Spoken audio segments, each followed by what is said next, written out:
What's going on? What's going on? Welcome to Lapeef Sports on the Lapeef Network. Appreciate everybody for tuning in. Make sure you guys get them likes up. Also, make sure you subscribe to the channel. Gentlemen, how y'all feeling today? It's football. Doing good in yourself? Man, phenomenal, man. Glad to be here. Glad to be here. I asked how everybody was doing, but I guess I only got one response. Let's go. Y'all left me high and dry. Right as I was taking a little sip of this coffee, you guys left me high and dry, but it's all good. No Bears on Sunday, so it's going to be a good day. You know, I'm looking forward to. My Sunday, I feel exactly. Yeah, but we still got something to look forward to. Well, not look forward to. We still got some more to look at tomorrow when it comes to the Bears, unfortunately, but it is what it is. Bear down. Let me sitting there laughing, man. I don't think Detroit doing anything over there at the time. We building. We getting these young bulls running. K looked beautiful. I was at the game, jawing back and forth for Kevin Durant. Hey, he got a little bit of backbone, bro. I thought he was weak. Oh yeah, I thought he was weak. Yeah, he was talking junk. Yeah, I was sitting there, and he was talking back and forth, and we was going back and forth. And I said, "Man, stop cussing. I don't want to keep hearing you." And he was like, "What?" He was like, "Move your seat back then." And he called me up. He said, "Move your seat back then, punk." I said, "You heard what I said. Stop cussing." He was like, "Fuck." And he's just going back and forth. He was cool. He was dope. I thought and then he killed us. So it was cool. My man K got shots up and he looked phenomenal. So it's cool. Yeah, KD is feisty, man. I didn't know he had a backbone. That dude looked like an orangutan, dog. I'm saying these dudes a person. Man, he probably deal with that every single city he go to. He probably got to deal with the fans on the court saying all kinds of stuff to him. You know, he got plenty of practice. You'd be surprised, though. A lot of people will be scared. Like when I said it, everybody around me got quiet because I'm sitting right there, like right on the floor. Everybody be acting quiet. Like people be like, "Hey, KD, hey guys, hey." Nah, fam. I'll be like, "Yo, bro." That's why Andre Drummond blocked me on Instagram. I said, "Man, stop making rap videos. Stop making rap videos, bro, and get in the gym like all the rest of them. You see them in the off season." Yeah. And he was like, that dude, like man. I'm on that time. And he get 20 and 20 in the shape he's in. He'll be all right. Nah, dude look like a fat baby. I hate that dude. Trolling at a game is fun. A lot of people like Anton said, trolling at a game is low key fun. You just gotta have a heart to do it, man. I the Cardinals and the Brewers, when I go to Cubs games, man, they get it from me. For real. They will get it from me, man. And I'll be the only brother in the crowd running my mouth too. So everybody, all the white folks are, oh. Nah, they was laughing, like they was enjoying. I mean, but we all there at the same time. Like most of us that sit there, we sit in the same spot every time. But it was pretty dope. Wait, hold on. How do Detroit fans boo and mock Andre Drummond? This man was like y'all workhorse for like 8 seasons. No, he led the league in rebounds or something like that for like 4 or 5. A lot of shots to be rebounded. Yeah, but when it came down to it, the problem was that he whined and he complained and he sunk under the bright lights when it was time for him to actually shine. We was paying him franchise money, but he wasn't a franchise player, and then he would pout. Like every time that Joel Embiid or anybody, bro, any decent center that will come up against him, he would just pout and he would just get destroyed on the court. So I don't want to hear it. I don't care about all of the stats and stuff. Like if we was talking about stats, then we would be elevating DeMar DeRozan to be one of the most awesome people. But we don't. You know what I'm saying? We care about results. No, real talk. We care about results. And when it comes to the results, there are certain people that shrink when the lights come on. and he's meant to be a B player. He's a B player. That's why he's gonna play behind. He gonna be a JaVale McGee. Yeah. Maybe not even as good, right? He's gonna be behind Joel Embiid. He's always gonna be a backup center, but he's never a franchise player ever. Hey, I'm just curious. Anybody catch the fight last night? I did. I did. Canelo, absolutely. That was a phenomenal fight, bro. Yeah, let's talk about this fight. Let's talk about this fight. Did anybody else catch it? I didn't. I saw a couple of clips. I did not see it either. I was checking that MMA fight, but the Canelo Alvarez fight I did not see. I know it was it was like it's some bad blood between the two fighters. So that much I know. I know the stare down was kind of intense. Yeah, that the Kamaru Usman and Colby Covington fight was incredible too. So it was a great night for fighting last night for sure. Okay. Cal, since you saw that fight, I want you to dive into that, and then Anton just bring the people up to speed when it came to the fight you seen. Okay. Yeah. As far as the MMA goes, Usman's reigning champion. He's got the longest streak of title defenses in UFC history, and Colby Covington. I will call him a MMA character. He definitely represents a certain ilk of thinking. And so, he's really entertaining. He has that Floyd Mayweather type ability to, push a fight and make you want to see him get beat up. And he definitely delivered on getting beat up last night. So I think it was, it was a great night for Usman. It kind of solidified him as an all-time great and not necessarily just a modern day guy who's on a hot streak like, Ronda Rousey was, you know what I mean? And, it was a good look for African fighters too. I know that Dana White is really trying to expand the UFC and bring it into, kind of an international sport. And the fact that Usman is, pound for pound, by far their best guy. I think that's going to go a long ways for UFC Africa. And, and with Colby Covington, hopefully that brings him down a notch because he's been, he'll get on the podium and just talk all kinds of recklessness. He'll walk up with his Make America Great Again hat. So you already know where he's coming from with that. So I know that it was a personal battle between him and Usman, their last two fights.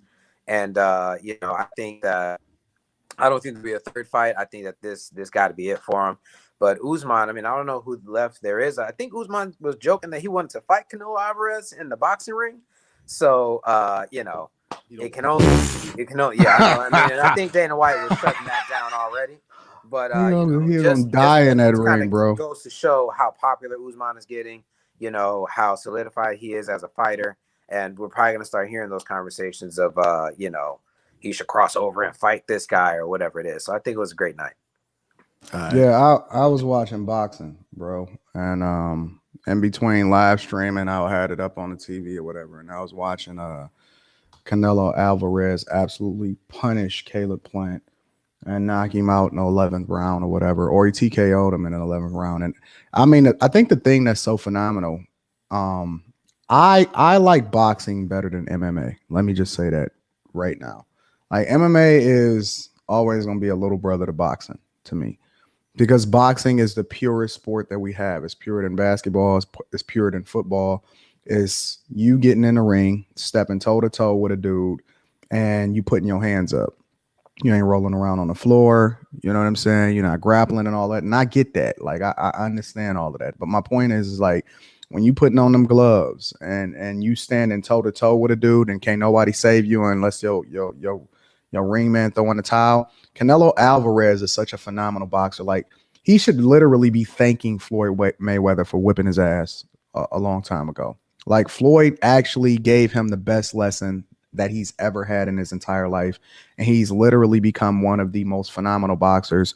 And now they trying to set up a final fight with Triple G, but he put on a show in Vegas last night that I thought was absolutely awesome, and I'm a fan of Canelo Alvarez.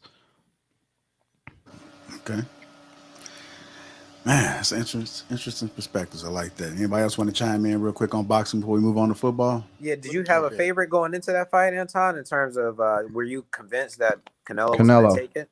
Yeah, because see, Canelo the thing about him is that he's a train. Like, Canelo is a boxer that can take punishment and he's going to keep going.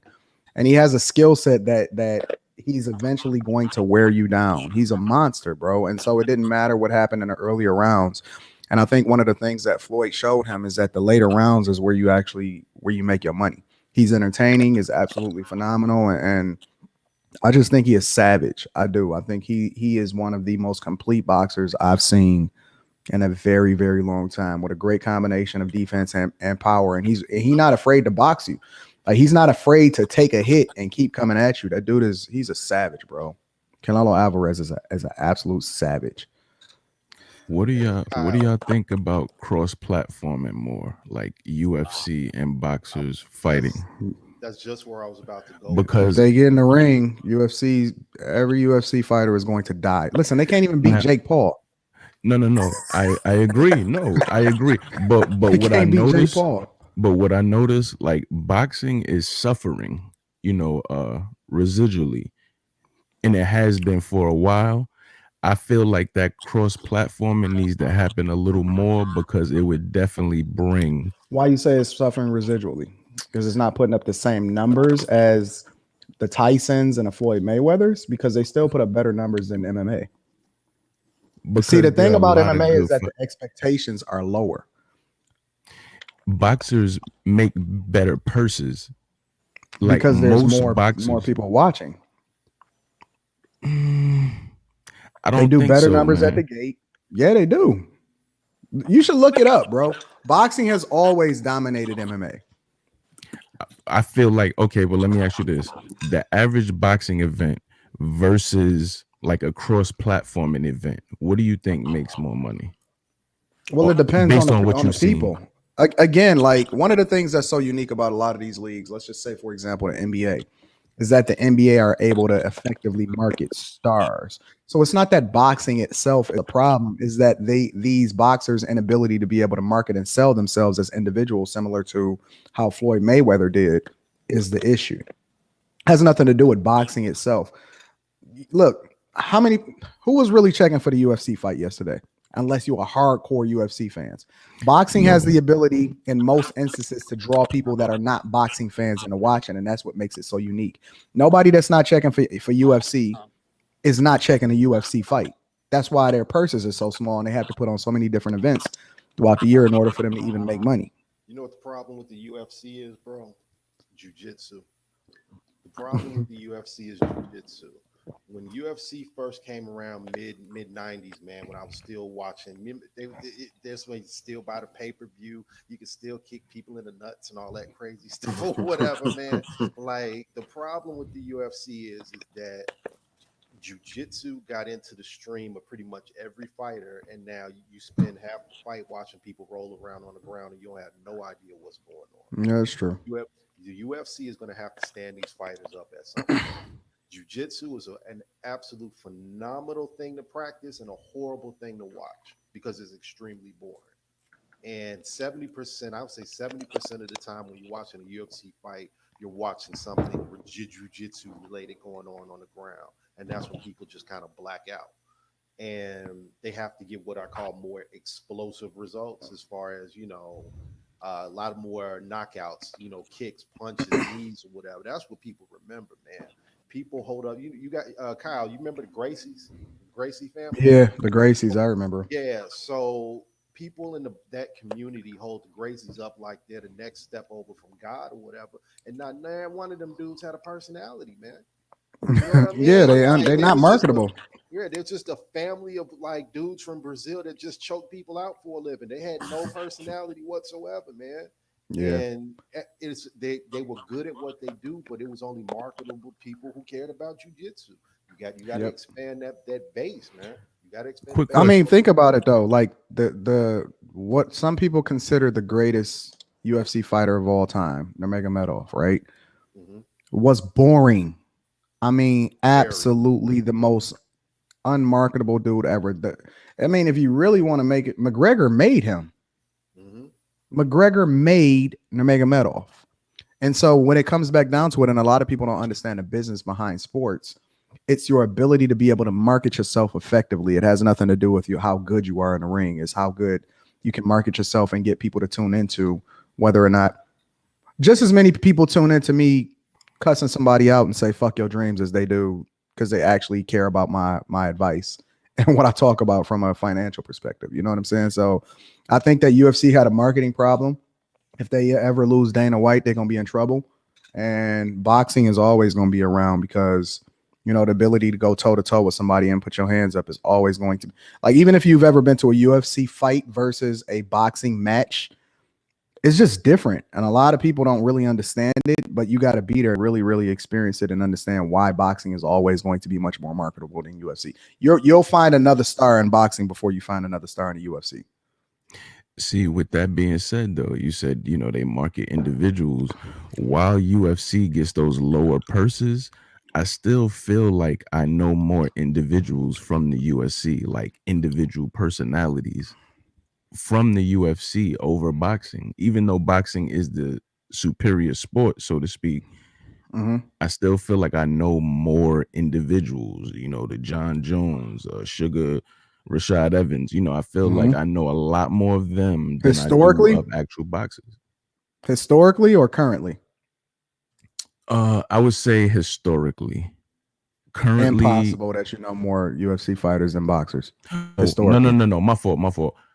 Since UFC has kind of jumped into the forefront, you know, not including the era we grew up in, you know what I mean? When UFC kind of made that push through, I feel like Chuck Liddell, Tito Ortiz, I feel like the personalities in UFC, while they get way less money, I felt like I knew those individuals more than I did like a average boxer. Listen, that you cannot get. I'll say this, like, for example, the last Tyson Fury Deontay Wilder fight was incredibly more successful and it was more successful and it was much more entertaining than what happened last night with the UFC. Hands down, Canelo Alvarez versus Caleb Plant, hands down, was incredibly more successful, and it was much more entertaining than what was happening in the UFC fight, without a doubt. When the Deontay Wilder and Tyson Fury fight went on, people were talking about it the next day. Like, man, that's crazy. All you got to do is go to YouTube and look at the hits from the replays. It's way different than what you see from a UFC marketing perspective.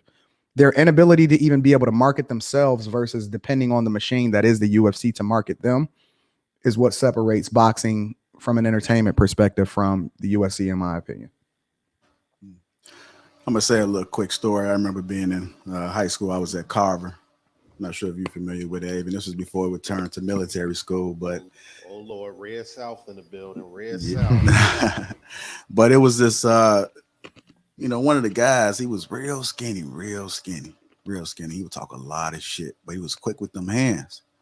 So anybody would like, I mean, he would talk shit to everybody. He was like, "Ah, yeah, you can wrestle, but I bet you won't box me. That's the number one thing he said, because boxing is so much different with them hands, man. Like a lot of people, man, they kind of free. That shit come at you. Your ass, you be hitting your mouth before you know it. I was told a long time ago, if a man is hitting you somewhere else than your face, you have a problem on your hand. He's trying to get at them ribs, them kidneys. You got a problem on your hands. Yeah, them kidneys, boy. He know what he's doing. This might not be the fight for you. So, yeah. All right, if you're just tuning in, welcome to Lapeef Sports. We're going to be transitioning to football, man. It was great fights yesterday. Now that that's over, let's talk about some football.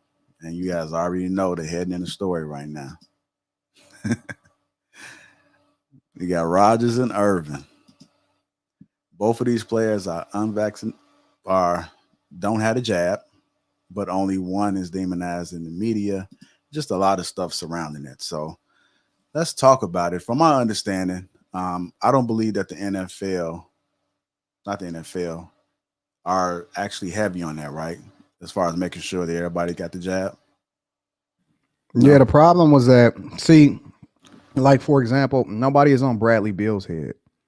Bradley Beal don't have the jab either, right? But it's the problem is that, and this is, people don't take the context into consideration. The problem is that Kyrie Irving plays in a big market. Gotcha. Green Bay is not Brooklyn, or it's not New York, right?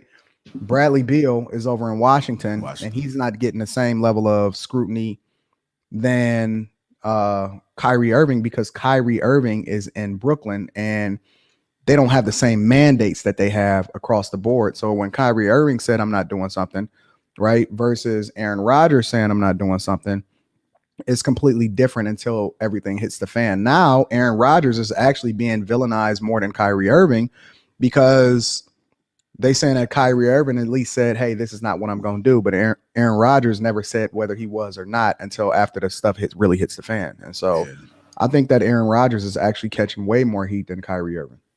Okay. Yeah, I agree, man. I think maybe it depends on where you're at in the country. If you're looking from it from national as opposed to local, because please believe me, they've been dragging Rodgers on the radio here, bro. Dragging him like across the board, bro. They actually had what they did on the Score a couple of days ago. They played the interview, and then they had a doctor come in and basically just tear everything he said apart, man. And he's been catching it here, man. Like I said, this might be a local versus national thing. He is catching it here. I would actually say that the controversies are different because Kyrie Irving has a long history of being, the centerpiece of controversy. Whether the controversy is valid or not, I think that over the course of maybe 10 years, 8, 9, 10 years, something like that, Kyrie Irving has seen himself in the middle of negative press. So really, he has all this build up to now. So once he came out with his opinions about the vaccine and him wanting to be a voice of the voiceless, and God will protect him, and he doesn't even need to, you know what I mean? I just think that jab, we're using the word jab on here, jab. Yeah, the jab. I think that is the reason why he's seeing a lot of criticism. It's because not necessarily not getting the jab, but his thoughts and reasoning and his line of logic behind it all. That compounded with, him joking around or not about being a flat earther, him and LeBron James issues with not being able to be good teammates, what he went through in Boston and kind of messing up their chemistry, and now this. And so I think that it's a continuation of an issue, which is why his controversy is a little different versus Aaron Rodgers. I don't know if you guys heard the interview that he did on the Pat McAfee show, but some of the stuff he was saying sounded like it made some sense. And so I think that his issue was he was trying to be smarter and more clever than everyone else, and the media took, a collective offense to that. So because when you listen to his logic, I mean, he wasn't right in what he did, but when he described like, okay, I did this because I have an allergy to this kind of ingredient, and I reached out to all these different people, the team knew, the league knew. So it's really just a matter of, it was just a huge headline that came out. But I think that the criticism is different because the two individuals that we're talking about have a completely different history in terms of how the media responds to, their various opinions. So I think that's a larger reason on why Kyrie Irving may have seen some different criticism than Aaron Rodgers, but they are dragging Aaron Rodgers. I think that just his attitude and his, the way he articulates himself, even when Pat was trying to ask him some follow-up questions, he was like, hold on, no, let me finish what I'm saying before you ask me any questions. So I think that that's also part of the reason why people are kind of turned off by him, because he has this wayward way of thinking. But I would definitely say that Kyrie got the worst of the criticism because of his history and not so much just dealing with the jab itself. And Kyrie is overrated, but neither here nor there. That's a whole nother conversation. I mean, that's not, you know what? The more you say that, I mean, you're not wrong about that, Anton. It's not like he's accomplished a lot. I mean, Kyrie Irving can't really hold a candle to what Aaron Rodgers has accomplished. And so I agree. Two different athletes in their sport too. If Steph Curry came out and has some things to say about the jab, it might be received differently than it being Kyrie Irving. So, that's not false either, that they're different players. They have different reputations. So, it's just going to hit different when this kind of thing happens. So are y'all saying that Aaron Rodgers gets a pass because of his accomplishments? Is that? I think he'll get a pass. I think that the combination of his interview, I don't think he should get one, but I think he will get one. He'll still have to serve his 10 days, but in the long run, I don't think that this controversy is going to stick to Aaron Rodgers the way it's going to stick to Kyrie Irving, because of what he said. Well, you know, he did this because of his body. It's his body, his right. He articulated it in a way where a certain group of the population is going to receive it a certain way. Even he said that in the interview, like this side of the aisle is going to receive it one way and this side of the aisle is going to receive it another way. Whereas in the Kyrie Irving situation, a very small group of people are siding with him in terms of the online manosphere and whatnot. So I think that, you know, he will get a pass eventually. I think, you know, middle of the season in the NFL, we're not even going to be talking about Aaron Rodgers in the jab. But, you know, I guess we'll have to see how it plays itself out. But if he continues to test negative, I don't see how he'll not play just like he's been playing up to this point. Okay. Yeah, I just felt hearing Aaron Rodgers, and I didn't hear the whole, but it just sounded kind of deceitful to me. Like he had people thinking one way, and I don't know. I mean, if the team knew, if the league knew, but his explanation of, you know, I didn't get the jab, but I took my own measures. I mean, I don't think too many other athletes could have tried to pull that and get away with it. So I think it does play into the fact of his accomplishments, who he is, and, you know, he just said, we'll keep it under wraps for as long as we can, but I don't think that he should get a pass just because he's Well, what's a pass, though? I think a pass is going to be. I mean, the head. Go ahead, Jay. Go ahead. A pass for me is the way he's being viewed versus the way they're looking at Kyrie. I mean, Kyrie came straight out, said, I'm not doing it. I'm not getting the jab. This is, you know, I'm against it. And he's, you know, taking everything that comes. He's sitting at home right now, missing out on half his salary for the year. Aaron Rodgers still getting paid. Doesn't so do it's it. Not like he's taking an L. He's getting $17 million a year. I mean, if you give me the option of 17 and 34, I'm taking 34 every time. That's irrelevant. But the point that I'm making is that it's not like he's taking a hard stance and he's taking an L like Muhammad Ali or something like that, right? Let's not make Kyrie a hero over here. But I don't think that Aaron Rodgers is getting a pass either. Like, they killing him literally in the media every single day. If you look at any show, First Take, any of these shows, you can literally see that they're going in on him hard. Nobody is giving Aaron Rodgers a pass at all. But I think it's more flavor of the show. month, you know, recency bias versus it being something that we're going to still be talking about a year from now. If it affects the Packers' success or something like that, then they're going to use this to say, well, Aaron Rodgers missed time and then he doesn't care and all this stuff. But if it's a blip and he continues, you know, after this, he goes back to testing negative, goes out there and plays, and, you know, everything is everything as if none of it ever happened. I think a year from now, 2 years from now, we're probably not even going to be thinking about that. He'll be on another team. You know, he won't be on the Packers next year, more than likely. So that'll be the story where he goes next and that kind of thing. I don't think it'll be brought up nearly as hard as it would be for Kyrie Irving, where, you know, we still talk about him saying the earth is flat. We still talk about him having a yacht party with, you know, all white girls. That kind of stuff all still comes up when we talk to people about Kyrie Irving. So I think that the long-term effects are going to be much different. I disagree, actually. I think he damaged his brand heavily. And the way he damaged his brand is low key. If you were a hardcore football fan, and you like, especially, you know, with the Packers or whatever, man, you knew about a lot of Aaron Rodgers weirdness that hasn't really gone national. You know, the relationship with his family, the dysfunction he's had with a lot of teammates or whatever, that doesn't really get out into the national voice. And now people who are kind of what we call out of town stupid or whatever are now going to start digging a little deeper into these issues. And that's going to hurt his brand coming towards the end of his career and a lot post football. No way. You don't think so? You don't think so? It will not hurt his brand, not even a little bit. Not even because he's not self-sabotage his whole career. He hasn't been vocal. Listen, everything that you know about Aaron Rodgers has come third person. It's come from other people. It has nothing to do with him having that conversation. Listen, if you go to Kyrie Irving's Instagram right now, he posting the Matrix. You know what I'm saying? He putting rip it like he feeds into it. It's a completely different narrative. And I've learned that the longer you just ignore what other people are saying, the quicker it'll go away. But Kyrie keeps himself in the news. He has largely kept himself in the news for an extended period of time, his entire career, based off of his own narrative and not things that other people are necessarily saying about him.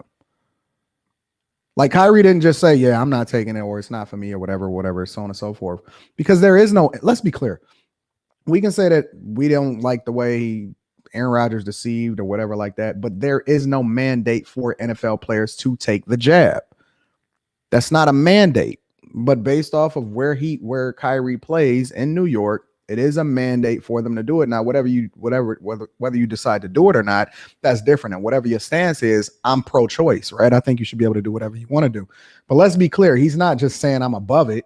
Like, he's feeding the flames. He's doing everything that he can in order to continue to bring attention to himself and away from the franchise. And that's a completely different conversation than somebody that's just, you know what I'm saying that I don't really feel this, and this is not the way that I want to move.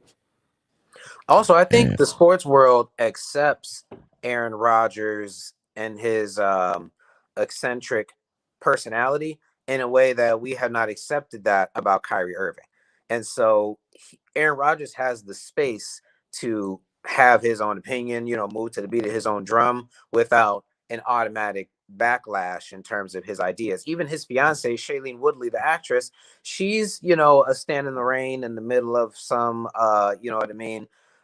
concert. I went to a shaman and got healed by the herbs of the earth. She's that kind of person too. And so we accept that about Aaron Rodgers. So that's why when he comes out and says, well, I'm immunized, I went and did my own research, that we're not surprised to hear that, versus Kyrie Irving, who we might expect him to have a certain mode of moving just because of where he's from. We just assume, okay, he's a basketball player, he is part of the culture, or he calls himself wanting to be part of the culture and a voice of the, the voiceless. So he should know what it is. And so we may not necessarily accept Kyrie Irving's thought process the same way. So that's why I think that in the long term, if anybody has hurt their brand over the course of their career when it comes to controversy, I think it's Kyrie Irving more so than Aaron Rodgers. Aaron Rodgers has like off the field issues that are very personal, like him not getting along with his family and his brother, and him having failed. I don't like one of my brothers. Yeah, so him like dumping Olivia Munn, him not being with Danica Patrick, all that kind of stuff. I think that kind of stuff doesn't stick to him in a way that it sticks to Kyrie, and maybe it's a testament to the whole conversation. You know what the difference is? The difference is that no one's asking him that right now. We know about it, but no one prior to that had ever pushed the issue about these issues. Now that it's in the forefront, now people are going to start saying, well, what's going on here? Well, what's going on there? And, as far as he did lose an endorsement from this. You know what I mean? And I think we can't discount the political, aspect of this. When he came out and did what he did in a pretty much what we would call a 55, 45 country, whatever the number is, as far as left and right, he basically made himself an enemy to one half of that of the country or whatever. So will it hurt him long term as far as the financial end? Maybe or whatever, but he declared himself. And that's what I don't like about this topic, because it makes you declare yourself. Like, have you ever been a communist type stuff? You know what I'm saying? So that's why I don't even like the conversation in the first place. But I guarantee you a lot more people feel different about him than they did last week. All right, we're going to get one more comment on this and we're going to move on. Anybody But else want to now, go? real quick, I mean, I think as far as Aaron Rodgers, everyone knew, you know what I mean? Because of the status he has, everyone knew what was going on. You Kyle, you brought up a good point about Shailene Woodley. She's one of these naturalists, you know what I'm saying, using the lime under her arm for deodorant. You know what I mean? She's one of those. So she put together some little package for him to take. You know what I'm saying? She's one of those. And they knew. So they were like, Aaron, all right, if you want to use this lime as a substitute for the jab and seasoning salt, that's fine. But when it gets out, we're going to kick your back in. Is that cool? Yeah, that's fine. So as opposed to, Kyrie, that was just on the forefront, I'm not doing this, and his history precedes him. You know what I mean? But they told him straight up. They were like, that's fine. We're good with you going this way. We're going to kick your back in. Everybody knew, but they were just trying to keep it under the rope, keep it under the carpet as long as they could. Same thing personally. I feel like Tom Brady, he might be in the same boat, but ain't nobody flipped that carpet up yet. You know what I mean? To see what type of Exactly. he got going. And if it came out that Tom Brady was not did not take the jab, it would not be outrage because Tom Brady has this TB12 health program. Somehow he looks like he has gotten younger in the past 5 to 6 years or something like that. So he could That's bullshit.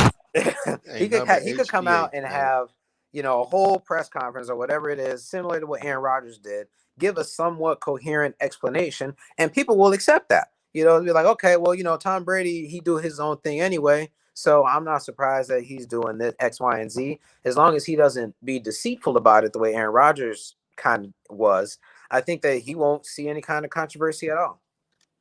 Tom can come out with his own jab, yo. Well, we're going to keep it on Green Bay real quick. Green Bay plays the Chiefs today, and it will be without Aaron Rodgers. But they did draft a quarterback, 21-year-old Jordan Love. He gets the opportunity. What do you guys takes on this game? Who you think coming out for the win? Think it's going to be run heavy. I think Green Bay can still pull it out, man, on the ground, though. All right. I think it comes down to what the Packers decide to do with Jordan Love, quite frankly. I mean, I don't know if you can run the same stuff. I mean, he's been sitting there soaking it all in for the past year and a half, but you're not going to just magically become Aaron Rodgers just by watching. So I think it depends how they scheme it. And I think I'm taking the Chiefs just because they got to have it. They got to have it, man. You know what I mean? Like, they have to have this one. If you go out there and let a first start quarterback, second-year quarterback, go out there and steal one from you, man, every negative thing people have said about you the last couple of weeks will be crystallized in truth. They gotta have it, man. So I'm gonna take it. Yeah, I agree with that. The Chiefs got to be in desperation mode right now. If they can't get it together this week, I mean, they might as well just start looking toward next season because, I mean, no Aaron Rodgers. And just speaking about the quarterback sitting on the bench, I wish, I mean, not to get off the Packers, but I wish the Bears would have done that with Fields. Give him a year to sit there and just watch, learn the game, the speed of the game. They started off right, having him come in a couple of times. So I don't know. We might see, you know, kind of how Aaron Rodgers sat behind Brett Favre all those years. And when he got out there, he was ready. It'll be interesting, but the Chiefs got to pull this one out. If Jordan Love has a good game, the Packers are going to win because, first of all, the Chiefs they're looking a little suspect. They give up a lot of passing yards this season, and on the flip side, the Packers have Devontae Adams coming back. I'm sure Jordan Love's going to lean on Devontae Adams today. So if they have a good connection game, I'm going to take the Packers today. You know, I think that the Packers coaching staff isn't that bad. Matt LaFleur is a decent coach. He's a great play caller. I don't think that the Packers defense is, you know, amazing. Like they're going to come out gangbusters and totally shut down Pat Mahomes, who, again, like you guys said, they need this win. Pat Mahomes needs to get right game back pretty quick. I mean, they're about to be knocked out the playoff hunt soon. So I think that if the Packers if Jordan Love has a good game, if the Chiefs defense can't get after Jordan Love, then I'm going to take the Packers all the way. If there's no turnovers, let's say Jordan Love has a turnover-free game, Packers all the way today. Okay. Let's talk about go ahead, Jay. Y'all taking that +7 for the Chiefs? You know what I'm saying? And whenever you got a backup quarterback, this is what I look at. I wouldn't look at Adams. He's not throwing to Adams in practice. He's throwing to the second or third string wide receivers. So keep an eye on that. They don't have a chemistry. But I would look at that -7. It's looking good. Yeah, you got an inexperienced quarterback in there. It's gonna be first read, just like how Justin Fields, first couple games, he's staring down whatever his first hot read option is. That's what Jordan Love gonna be doing, and I bet you. I mean, it may not be every play, of course, but them big plays, 3rd and 7, something like that, they're gonna be looking for Devontae Adams to pick that up for. At least that's my prediction. If that's what they're doing and they're successful, Chiefs gonna have a long day today. You're the Packers offensive coordinator today. You are dialing in a lot of screens, a lot of draws, keep the ball on the ground, man. You got to use play action. You cannot have him back there just 3 intermediate reads, trying to find a curl, trying to find an out. That's not going to happen today, man. I want to get to those Cowboys and Broncos. Cowboys are 6-1. Prescott coming back today. Do they win? What do you guys' thoughts? Not a believer in the Cowboys. Broncos. Not a believer in the Broncos. Go ahead, Jay. No, same thing. It pains me to say, but Cowboys got this, man. Painful, huh? Yeah, Okay. I'll take Cowboys. Yeah, I'm taking Cowboys, even though I hate to say it. Yeah. All right, last one. Titans and Rams. Titans are 6-2. Rams are 7-1. Who y'all got for this one? Rams, man. No Henry, man. That's gonna hurt. Not only that, the Rams defense, they also are going to be trying to week in and week out prove that they're, some of the best defenders in the league right now. I always take the Rams. I think their defense is incredible. I think that Aaron Donald and Jalen Ramsey are, having a great year. I'm not familiar with their stats, so it might look different on paper, but especially against the Titans with no Derrick Henry, their offensive line is already a little suspect, but they had Derrick Henry to kind of make up for that. You need 2-3 guys to tackle him, so he kind of makes up for the deficiencies. Without that weapon, I think the Rams are going to take this. I think it's going to be a blowout early, too. I think it'll be, 24 points, 24-3 or something like that by halftime. Yeah. The Rams' defensive coordinator is just ripe to terrorize that boy today, man. Tannehill, terrorize him, because that's a big old safety blanket that you get that ball to half the game. And now you got to be an actual quarterback and beat actual coverages without having some giant dude running out the backfield. Good luck to you, sir. It's going to be a long day. Plus, you don't have a good run game. That means they're going to be in the zone, or they're going to be cover 3 to keep A.J. Brown from beating them deep, things like that. So, I think the Titans going to have to, the Titans coaching staff is going to have a challenge today, too, being creative with Ryan Tannehill. I mean, he's no Aaron Rodgers at all. So I think that if they do win, it's going to be that the Rams are having a real off game, and that's because the Titans offense somehow is finding a way to click. All right. If you guys are just tuning in, welcome to Lapeef Sports. Make sure you guys get them likes up. Appreciate the super chat that came through. Also subscribe to the channel. Now it's on the basketball. Let's talk some basketball. I was just having this conversation with JJ, and I was thinking about the league pass that we have, right? And I'm like, man, all the big teams seem to be surprising me. It's like the teams that are winning are the teams that I wouldn't think that I would be looking at their games. I mean, you got the Wizards, they turn it around. Dallas, of course, knew it was going to be in. I'm kind of surprised by the Heat. I'm really surprised by the Heat. Like, I know that they won last night against the Jazz, which I was surprised. But, man, the Heat really stepped it up. So let's talk about some basketball. I know one of the games I want to talk about is the game-winning shot right here. Like, are you guys believers in the Dallas Mavericks? No. I'm a believer in Doncic, but not the Dallas Mavericks, man. I feel like Doncic is like the white Paul Pierce, though. That dude has no muscle tone. He's flabby, but he get the job done, dog. I don't know how he do it, man. Yeah, they sitting 6 and he 3 be right moving now. like his cruise control is on like 17 miles an hour, dog, but he get the job done. They got to get rid of Porzingis. Dallas is never going to be where they, climbing up in the West until they get rid of Porzingis. He's not the same Porzingis from the Knicks. I don't know what happened to him. If it's injuries, if it's playing with Luka, it's just not a good fit for him over there. And he can't stay healthy. Luka They're needs not some getting help, rid of him. and he's not the answer. Well, I don't know They're why not they would getting rid keep of him. Porzingis. For some reason, Who are they gonna get rid of him for? Whoever. For some reason, I hear Anton's bag of voice chips. saying, "When was Porzingis ever good?" I hear Anton saying that in my mind for some reason. When was Porzingis ever that dude? He had a lot of hype. He was the coming into his unicorn. draft in the Knicks. Right? And I feel like he has great size, and you thought he was going to be a great stretch 4. And I think that he's not terrible. I could totally see the Bulls making a run for Porzingis. Thinking that they're gonna dust him off and make him into something.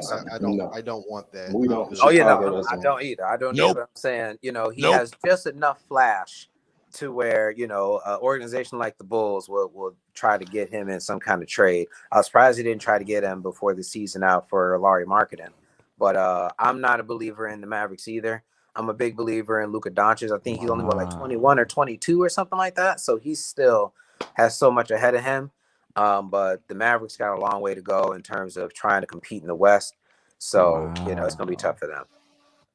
Okay. Who's the Mavericks' second best player? Tim Hardaway Jr. Right. See, that's what I'm saying. It's just no. Who's the Wizards' second best player? Who said something about the Wizards? What do you mean? They rolling. They absolutely monster. You think they're gonna sustain that? That's yes. No, I don't. Wizards second best player, I would say. What's homeboy that they got from LA? Kyle Kuzma. Or the dude with the Asian, with the Asian last name. They got a balanced team. After Bradley, it's like even. You know what I mean? Oh, I know who you're talking about. Yeah, he been hurt though. Hachimura, Rory. Yeah. But the Wizards, you bringing them up, they probably do got a better lineup than the Mavericks right now. 1 through 12. But Porzingis. But I'm gonna tell you, when I looked at the Heat roster, like, you know, lately I really haven't been keeping up with all of the offseason moves. I'm gonna tell you, I was playing 2K against the Heat, and I'm like, and then they got people coming off the bench. I'm like, yo, this starting five, like these are dogs right here. You know what I mean? And then they started making subs, and I seen more and more dogs coming off the bench. I'm like, hold on, dog. Yo, the Heat might take the East, man. Like, cause just the type of players they have, scrappy dogs. You're not gonna push them around, with the exception of homeboy to play for the Bulls, Jimmy Butler. You're not gonna. There's not a lot of egos. It's a balanced team, but they a lot of two-way players. So I thought they were gonna be good, but I mean, you seeing they taking off. Yeah, you know, I think Jimmy gonna have to step it up, man. I think Jimmy got to step it up in the postseason. Yeah, the thing with the Heat is, man, is that Jimmy Butler finally found his happy place down there, man. That's a organization that's very methodical from top to bottom. They're very focused. There's not a lot of frivolous. It's the anti-LA. You know what I mean? Like, you go there, and I don't know if y'all ever watched the Game of Zones, man. They got the soul box down there. You go down there, you just forget who you are. You fit into the system, and you shut up and you play defense, man. And that sustains a franchise for a really long time, because you have to conform to their organization. Like, we don't conform to your nonsense. You come here, you be a professional, and you guard somebody, and that'll keep you relevant for a real long time in this league, man. Okay. I want to switch to Boston real quick. I know Marcus Smart said something in the Publix about his teammates. I want to talk about that first. And are you guys surprised at what Boston is doing? It's kind of like they just fell off the map. It seemed like they just still can't get it together. You see them, you see some good plays, but they wind up coming up with the L. Let's talk about Boston. Man, I ain't passing the ball to Marcus Smart either, fam. Like, what's wrong with you, dude? You the third and the fourth option, and you out here crying for the ball, man. You know what we know what you are, bro. You a defender first, shot creator. Stay in your lane. You are not a volume scorer. This is not what you do. And this is why teams like this, to me, just struggle when teams don't. The players don't accept their roles. Your teams do not survive, man. He got to either accept his role, or if he want to go be the lead guard out in the West for a 12 or 11 seed and show the world how bad he is, go do so, man. But you want a championship contender. Shut up and pass the ball. There's better people than you on the team. Shut up. You said championship contender? I mean, they're not a lottery team, for God's sakes, but dude, it's clearly two dudes on this team that put the ball in the hole better than you. Shut up. Yeah, the thing about Go ahead, Anton. Go ahead, Jay. No, I was just saying I took his comments just to say, you know, at the end of the game, everybody knows who's getting the ball. One of those two. So that's what they're putting all the attention to. So if your teammates are open, look to get them the ball. But the reality is one or the two of them should be taking those shots. So I don't really know. That should have been a conversation they had in the locker room and should have never even came out in the press. I don't know. Boston is just a weird team. Like, they got a lot of talent on that team. I don't know if they just don't mesh well. I don't know if it's the upper management just don't put the right pieces there. I don't know if it's the coaching or whatever, but it's just a weird team. It's like an immensely talented, forever underachieving team. I don't know what that is. And I don't know. I don't know what Boston's problem is. I was actually watching the game. Like, I like to watch the games pretty regularly, and I was watching them play, and they just look lackluster. Like, they just look like there's just something wrong, and you can't pinpoint exactly what the problem is. But I don't think that they even gonna make the playoffs. I really don't. Yeah, at the rate they going. JR, what were the comments specifically? I didn't. And Jaylen Brown is one of my favorite players too. Yeah, I mean, it's just what JJ said, that basically, I don't know the exact words. I can't recall. Anybody know the exact words that he used? I mean, what was he alluding to? I don't listen to Marcus Smart. Yeah. Well, he was just alluding. Go ahead. So they coughed up a big lead that game. They coughed up a big lead in that game, and it turned into a lot of hero ball for Tatum and Brown. But that's their job.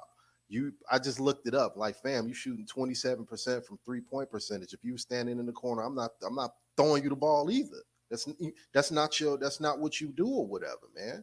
And it was just one of them situations where there's frustration. You lost a big league. You should have just kept that in house, man.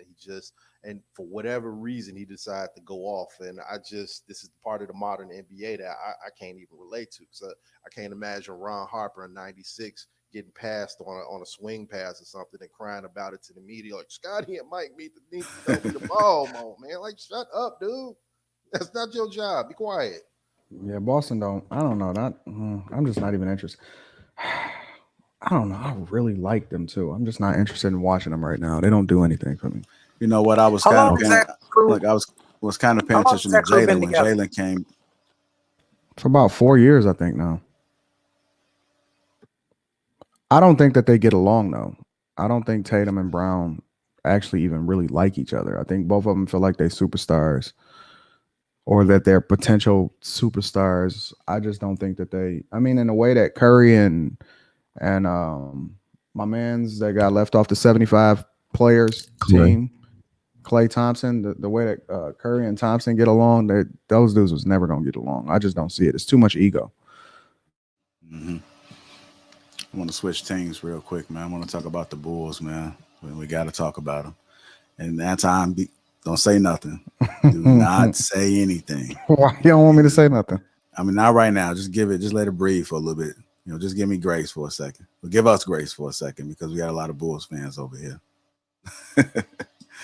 I actually put this up, man. There's just something about this guy, man, that just irritates my soul. And I don't like to use the word hate, man, but all that extra stuff that he be doing, moving around and stuff. He almost took Zoe out. I was going to be highly pissed if he took Zoe out last night. And you got to give some props for Zoe, man. He moved out pretty quick, because he almost caught one, and he could have been ended for the season right there with that one, because that was a lot of energy coming behind that one. But I just don't know what's up with the Bulls. There's another conversation I was having with JJ. I think that the coach needs to coach each game right then, there in the moment. You can't assume that just because Zach did something this game, or either like DeRozan did something this game, that they're going to keep doing it every single game. Take what the game is giving you. If Bradley needs to be out there, put Bradley out there. Who gives a damn about Vooch? If Vooch hasn't been playing defense all game, what makes you think he's going to play defense in that fourth quarter in the crunch time moments? Coach the game. I don't care if they stars or not. Put who needs to be out there and let them play. That's just my opinion, man. I can't wait what you to laughing talk at? about this, because man, this is a middling team, and y'all didn't realize it because they got off to a hot start. I warned you, and they getting exposed by other teams in the East, right? See, it's a difference when you got it when you have teams that can plan for you, right? When you're going to play him multiple times in the season. See, when the Jazz come over and they play him and they get their little hot streak and they get going, okay, that's cute. You know, anybody can have a hot game. You know what I'm saying? But the point is that when you play the 76ers back-to-back and they beat you back-to-back, when New York beat you, and I warned y'all that there's an infinite amount of teams that if they see in the playoffs, they're going to have a problem with. They don't match up well, and it don't have nothing about who to do with who y'all got down in the middle, and none of that. Y'all have some fly-by-night players, a mismatch of players. Somehow, some way, y'all crowned Zach LaVine to be y'all savior, and then DeMar DeRozan is somehow going to come out of purgatory somehow, some way after he failed in Toronto and didn't do anything in San Antonio, and he's going to come and save the Bulls. Y'all got up to a hot streak. I'm warning you today. I'm warning you right now. I will put money on it. They will never get out of the first round. This team is not the winning combination of being able to even remotely get to the conference finals. You know what I'm saying? This team is not going to make it. Y'all are going to be a middling team. And what's going to happen is teams like us, the Pistons, we just going to continue to let these young bulls get their shots up. They're going to continue to get their confidence, but we want to still lose so we can get another great draft pick. And then eventually we're just going to surpass y'all. It's going to be a night and day, and y'all still going to be in the middling team forever, bro. Y'all don't have the necessary pieces to even get out of the first round or even beat the 76ers. If y'all met up with the 76ers today, y'all might get swept. That's the truth. No matter how hot y'all start is, y'all are very much just a basic middling team, bro. That's the truth. I don't disagree with them in the sense of where they're at right now. However, I think they're trying to figure it out. And I think I think the problem with the team is definitely the construction of the roster. They're trying to play a style of basketball that they don't have. It's not that they don't have the pieces for. It's just some of the pieces you have don't fit and their roles need to be reduced. To be honest, Vooch now should be coming off the bench. Real talk. Give you some early offense in the low post, early second quarter, early fourth quarter, and go ahead and sit yourself. He's turning into Carlos Boozer, bro. He's literally turning into Carlos Boozer. I watched that for 5 years. I watched this. I thought y'all liked Carlos. Man, to hell with Carlos Boozer. To hell with him. All the Carlos Boozer used to do was snatch down rebounds with nobody around him and say, "Give me that." I can't stand Carlos Boozer. He was a good free throw shooter, though. Golly, but that's what Vooch is turning into. He's turning into that 30-year-old post player. He's just like, okay, I'm just gonna get my 15-foot jump shots, and I ain't gonna do nothing much else or anything. And what they're trying to do for him, he went 1 for 7 in the game last night for 3. And what they're trying to do for him is they want to play up tempo. And when they come down on the break, they drag him down to the top of the key to the 3-point line and let him jack up threes, and he's not hitting them. And if he's not going to do that consistently, he needs to sit down and let somebody else who's going to run the floor actually run the floor. It's one of those things where when you actually watch the Bulls, they're playing slower than they actually look. I just looked it up. They're like 5th from the bottom in pace, man, as far as possessions. They're actually playing slow. It looks like they're getting up and down the court, but they're getting the 5th worst amount of shots in the league right now. And Vooch is bricking most of them or whatever. So they've got to find another role for him or let him go somewhere else because he's making my butt itch. Yeah, I mean, if you told me 9 games into the season the Bulls was going to be 6-3, I'm sure all of us would have been happy with that record. They still got a lot to figure out. Like I was talking with JR, Vooch went from being the first option in Orlando to now being the 3rd option with the Bulls. Zach hasn't really played for a team with a winning record, had anybody Robin to his Batman. I mean, DeRozan is doing more than I think anybody thought he would this season. A lot more left in the tank than I thought at the beginning of the year. But they still got to figure it out. I mean, Vooch is struggling big time. I don't know what they need to do to get him going. They tried to get him early touches. They tried a couple of different things, and it's just not working. So they got some stuff to figure out. They took him out of his comfort zone. You know, he's not what I guess you would call a modern NBA big in the sense of being able to run the floor and create space with a shot. So what you got to do is if you're going to keep him on the roster, You've got to give him, you put him in there with the second unit, give him about 25 minutes a game, bridge him from first to second quarter, and let him do what he does, which is post the ball. I think in theory, what they thought they were going to be able to do was which is what Denver does with Jokic, run him high post, low post, cuts off those posts or whatever, but he's not a good passer. He doesn't have the basketball IQ Joker has. So it was a good idea in theory, but at this point, you got to let him be who he is and let him help you the best way he can, which is be who he is. And that's It's so funny listening to y'all trying to solve for the Bulls' problems. Yeah, nah. I think that Top's first round team, depending on the coaching, you could squeeze into the second round depending on the matchup. But I never thought that Zach LaVine and DeMar DeRozan, I never kind of saw how that was gonna work. You know, none of them are really off the ball. Whenever you have two all-star type players, somebody has to be able to play off the ball, or you're going to be playing my turn, your turn. You know what I mean? And when you're playing my turn, your turn, yo, that ruins a team because you got two people and then the rest of the team is literally standing around the perimeter with their hands in their pockets, yo. And your success is predicated on how hot or not those two all-stars are. You know, I agree 100%. Jay, I was saying that a couple weeks ago that them both peaking, DeRozan and LaVine both peaking. They cannot peak on the court at the same time because they get their points on the court largely the same. I think that LaVine has a little more range, so he can shoot deeper threes, but for the most part, they have similar ways of getting their points, and I don't see how them at full strength would be DeRozan and LaVine on the court at the same time. They don't, DeRozan doesn't take a off-ball approach, and he's not the greatest ball handler. And LaVine is kind of he can do both, but he probably has an instinct to just take over and really want to score the ball or whatever it is, still be that guy. So I never really thought that DeRozan was going to be a good addition on the Bulls unless he revamps his game to be around Zach LaVine, because you can't ask Zach to not do what he does because he has so much more athleticism and just variety in his game that you can't ask him to slow his game down. So DeRozan really needs to take a page out of Chris Bosh's playbook and just try to be as efficient as he can within the Bulls program, really allow Billy Donovan to coach him versus try to get on the court. But wait, y'all was just championing DeRozan and his braids just a week ago.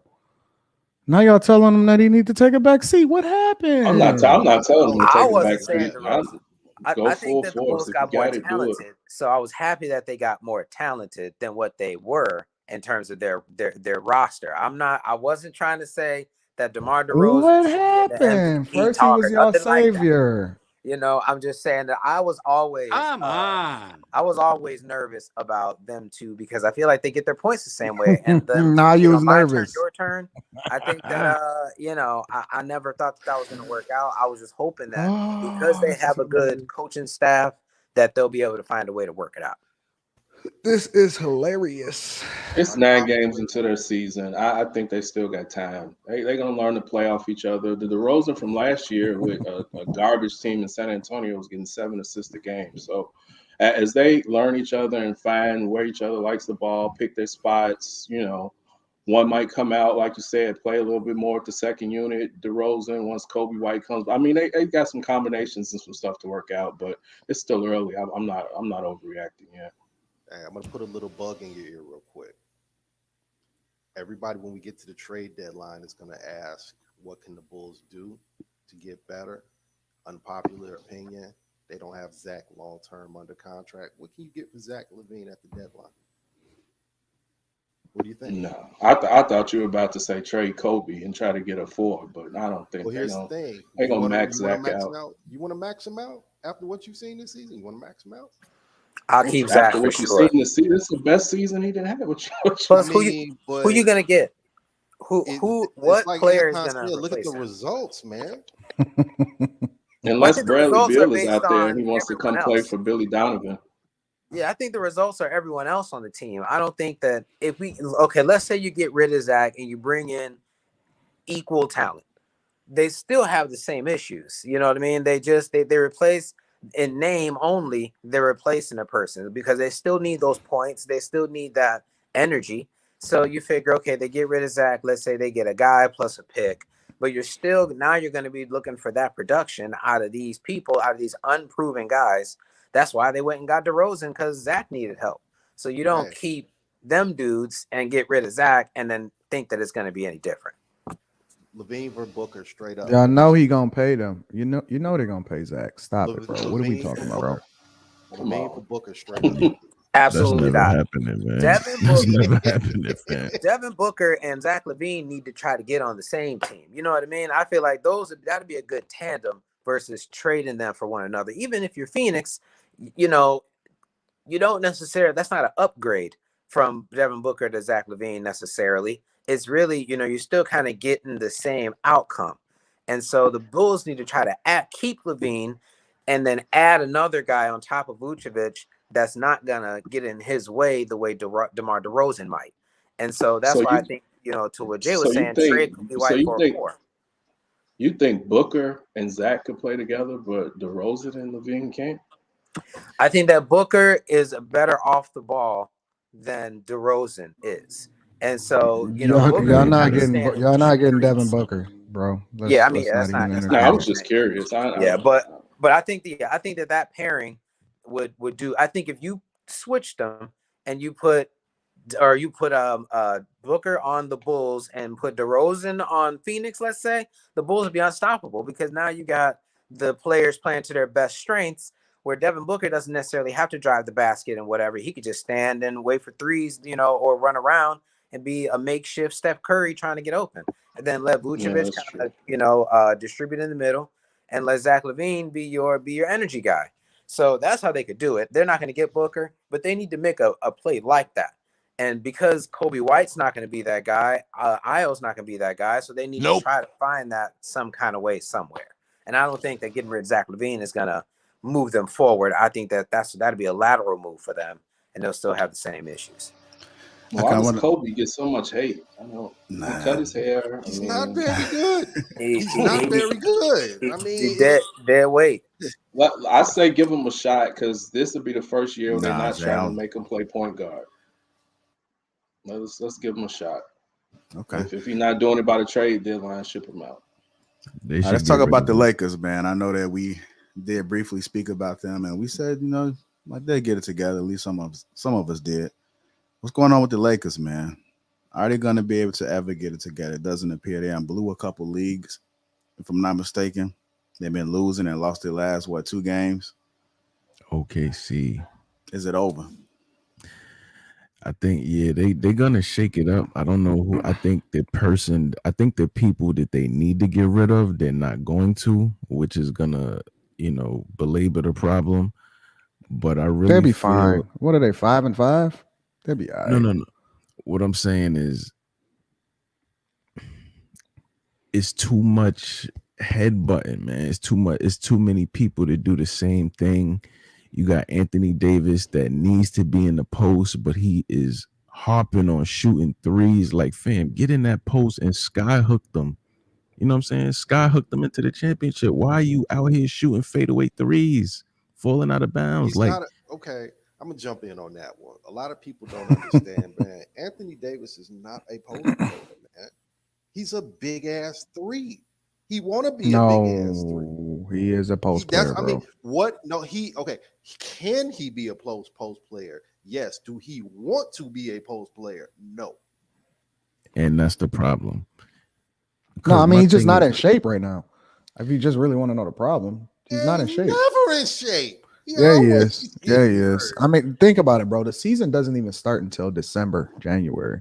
Yeah. They will be fine, bro. Like, they're gonna win enough games to just stick around, and they'll be fine, and they'll thrive. They'll be fine. They're gonna be right in the thick of it like everybody else. They're not gonna be what we expected them to be, but they'll get through. The problem is when you get to the playoffs, if they don't have that chemistry together by then, that's gonna be a problem. They're just gonna straight throw a grenade in that locker room next season if they don't get that together, But my thing is that The two people that need to be in that post, surprisingly, I mean, they got Melo. Melo is out there looking like Dale Ellis, dog. They just leave him on the perimeter. My thing is like, yo, Melo is the best post player one of the best post players I've ever seen. Top 5 as far Yeah, as skill in set. 2013. Nah, right now. Melo don't even got no legs no more. He can't even dunk half the time.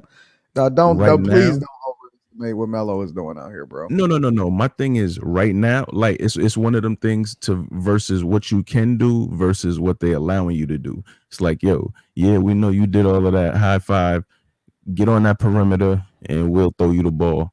You know what I'm saying? Versus if you give him the ball in the post, he'll cook most of the people you put in front of him. That's just how he's built. Interesting. Anthony Davis, I think, is really an overgrown too. I think when high school he was only like 6'2" or 6'3", then he shot up 6'1". like 8 to 10 inches in like a year and a half or something like that. You know, he was in the Perspective Network, and I had a associate who saw him playing in high school, and he said, yeah, over a summer he grew like 6-7 inches.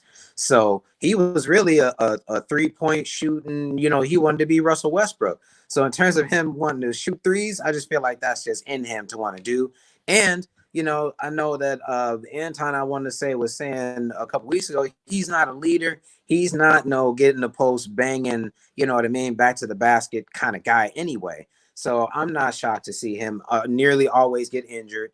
He has like a guard's movement, even though he's 6'11" or whatever it is. So I think he should be. They should have him down in the post, getting easy baskets, but they just don't. That's just not the guy he wants to be. That's not his game.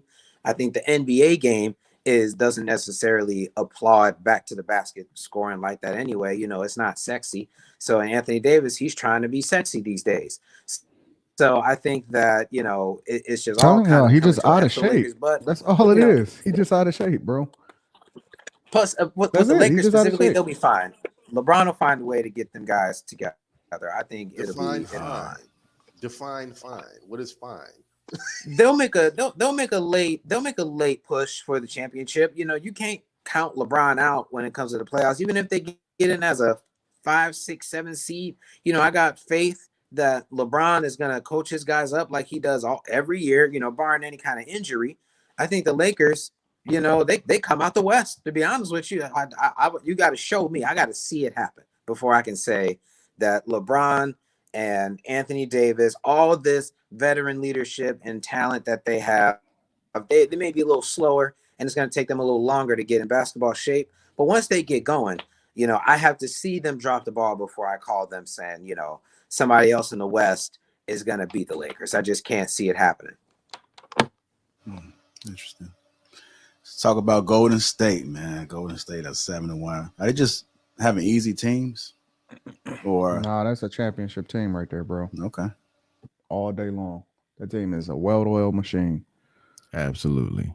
That team, like, they're interchangeable, man. You pull people out, put them in, teach them their role, and that wheel just keeps on moving. It don't matter what hubcaps is on it. Yeah, that's a well-oiled machine right there. Yeah, it's the system. It's the system in Golden State. They got some young guys that last year, you know, had to adapt to it, but now, I mean, they're looking good. And then you still got Clay coming back. Wiseman's not out there. I mean, Golden State, to me right now, I say it's my pick coming out the way. It was the Lakers starting the season, but I still see them in the middle somewhere. They'll do a lot better than they're doing now. They got missing, you know, Nunn and THT, but I'm picking Golden State coming out of the West. So if you have the go ahead, Avon. I was gonna say it's crazy to think about LeBron waiting for a bunch of boys from Simeon to come save his season, man. It's crazy. It's absolutely shot town. He need us. All right, like if you guys got the Lakers and Golden State, who y'all taking? For Golden State, I would take Golden State. Yeah. Golden State, definitely. So you guys saying the Lakers don't even have a chance coming out the West? No, they got a chance. I'm just taking Golden State. The Golden State has been the beneficiary of a softer schedule. You know, just thinking their next 5 or 6 games, I think their toughest opponent is going to be the New Jersey. Otherwise, they got the Rockets, they got the Hawks, which I don't think the Hawks can really keep up with Golden State right now. And they got the Timberwolves, they got the Hornets. You know what I mean? So I'm not saying that they're not good. And, you know, I think that once Clay comes back, they're going to be that much better. And I think that Clay is definitely going to try to come back on a tear and have a lot to prove because he's been out the last 2 seasons. So, you know, it's hard for me to call that they're going to beat the Lakers after I just said that I believe in the Lakers. But they also have been the beneficiary of a not so challenging schedule this first 20 games of the season. So I think that, you know, time will tell on them, but they do look good. I think that the league is always more exciting when the Golden State Warriors are looking good because with the West being so loaded, it's just fun to see that whole conference do well. But, you know, time is still out on them. I think when Klay Thompson comes back, gets some minutes under his feet, I'll be able to better judge if the Warriors long term for the season are going to be a champions. Okay. Last, I want to ask you guys, who do you think gonna win the championship? And we're gonna look back at this to see if you guys are accurate. Who you got for the championship, Ava? I think the Bucks run it back. They're the most complete team. Think so? I don't know. Me myself, I think Golden State might actually have a chance with this one. Who you got, Anton? I got the Bucks all day long. You're gonna. I got Milwaukee the Bucks too. Is a monster. Yeah, I think Chris Middleton does not get the respect and week to week, day to day, you know, love that he's supposed to be getting. That dude just shoots daggers. You know what I mean? I think that he's one of the most complete players in the NBA. Just momentum killing jump shots that he gets, and I think that, you know, I got the Bucks too. Outside of Giannis dominating and you know, Drew Holiday doing what he does and things like that, Chris Middleton does not get the love that he deserves. And I think if and when they do win, he'll be, you know, another major factor. I was just talking about Klay Thompson. Chris Middleton is that dude on the Bucks, and I really think that, you know, he's like he's the straw that stirs the drink there for sure. You got JJ? I'm a Chris Middleton fan. I want to go with Golden State. I want to see what Clay looks like when he comes back first. I think their start right now will take some of that pressure off him. You know, they get off to a good start. They're not looking at him to come in and be a savior, so they can just kind of work him in. If he's 75% of the Clay on offense and can still move on defense, yeah. So yeah, right now I'm saying Golden State. Okay. Who you got, Jay? I got Golden State versus the Heat. Golden State win. That's a horrible take. Like the Bucks don't even make it in, huh? That's a horrible pick, bro. Wait, Jay, so do you believe, Jay? pick. Do you believe in Tyler Hero and that's a horrible pick. You know, do you really believe in those guys like that? I know Tyler Hero, he trying to get like league best improved and all this other accolades this year, but do you really think that they're gonna pull through like that? No. I believe they will. Defensively, defense wins games, man. Which is why the Bucks is gonna win. Nah, I mean, they're great defensively, yo, but I think people are sleeping on. I mean, you know, right now they're 7-1, so it's easy to be like, yeah, it might happen. Defensively, you'll see it come together, yo. Are you talking about the Bucks? Is this easy for people to say that? No, I'm saying, you know, my take seems like I'm jumping on the bandwagon because they're 7-1 now, the Heat. But I think throughout the season, you'll see that defense is serious. When that defense comes together, I think it's going to shut a lot of those teams down. So I think that's something good. You said you got the Heat and Golden State. Golden State, okay. Anton, up in the championship game, I know you got the Bucks. Who the Bucks playing against? I don't know. I might take Phoenix, bro. Honest with you. I might take Phoenix. I love DeAndre Ayton.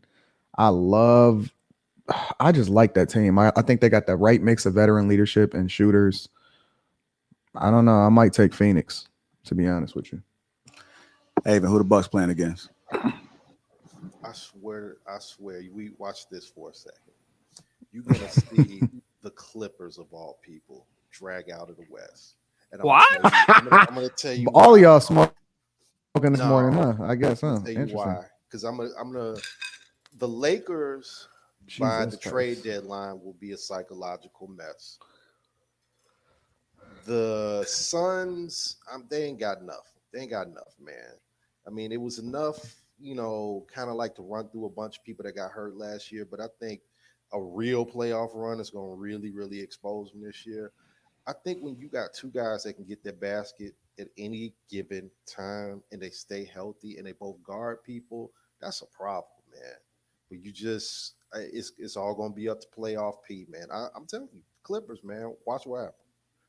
But it's going. They're not going. The team that they are right now will not be the team that they will be after the trade deadline. Watch what happens. They got to own it. You said the Clippers. You said playoff P.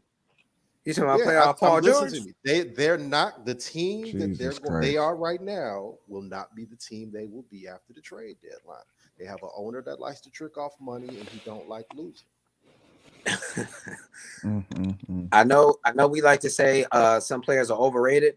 Paul George need to be the president of the players who are overrated club, because that man right there done lost me more money betting on the Clippers than any player. Paul George? Wow, yeah, that's impressive. I don't see what everyone else sees in Paul George. He had like 1.5 good years in Indianapolis. All of a sudden, he was this defensive juggernaut, and he was an all-star. And all of a sudden now he's this offensive force. I don't see it. You know what I mean? I don't think that, he's a great player, but again, he's kind of like DeMar DeRozan in a little bit, because he's kind of unproven. He still has a lot to show that everybody, both talent-wise and like heart and mentally, he still has a chip on his shoulder to show everyone. He was kind of going through it in the bubble. And then he was supposed to be coming back stronger last year. They didn't really make it happen last year. So this is like a make it or break it year for the Clippers nearly. And I don't see Paul George. That's how you're going to get there. Rising to the occasion. I think that's how you go. I think this is going to happen with both LA teams. The rosters that you see for both LA teams will not look the same after the trade deadline. And we'll be having different conversations because there will be different pieces there. That's where I'm getting at on this one. Paul George is definitely one of those people that confuses me, man. Because, like those Indiana playoff series, he beat my Knicks, and he's one of those people that just confused because he has all the intangibles, man.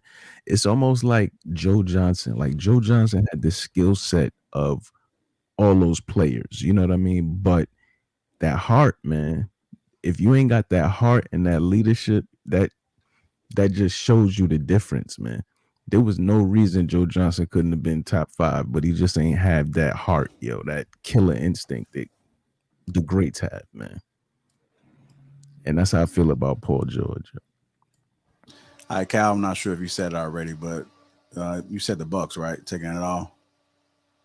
Okay, who the Bucks playing against?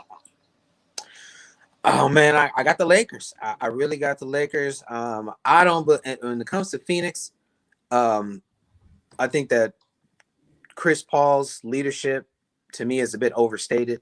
I think that he does a lot in those valuable playoff minutes. Sometimes he dribbled them and turned the ball over at a critical time. You know what I mean? And so just like when I was talking about Draymond Green doing stuff at the worst possible moment, Chris Paul has a little bit of that too, where at the worst possible possession, he's trying to do some in between the leg dribble through the lane to get to his elbow extended, shot, and he done threw the ball away or something like that. So I'm not really a believer in Phoenix. I'm not really a believer in the Clippers, and all the rest of the teams are right there, but they got, the next 5 years are like for the Jazz and the Nuggets and teams like that, where they're going to start making real plays for the Western Conference championship games. But I think that this is the year that the Lakers kind of bring it together. This is like their last hurrah year, because I don't think their roster is going to be the same either. And so I got the Bucks beating the Lakers in the finals. Okay. All right, JJ, who you got going against Golden State?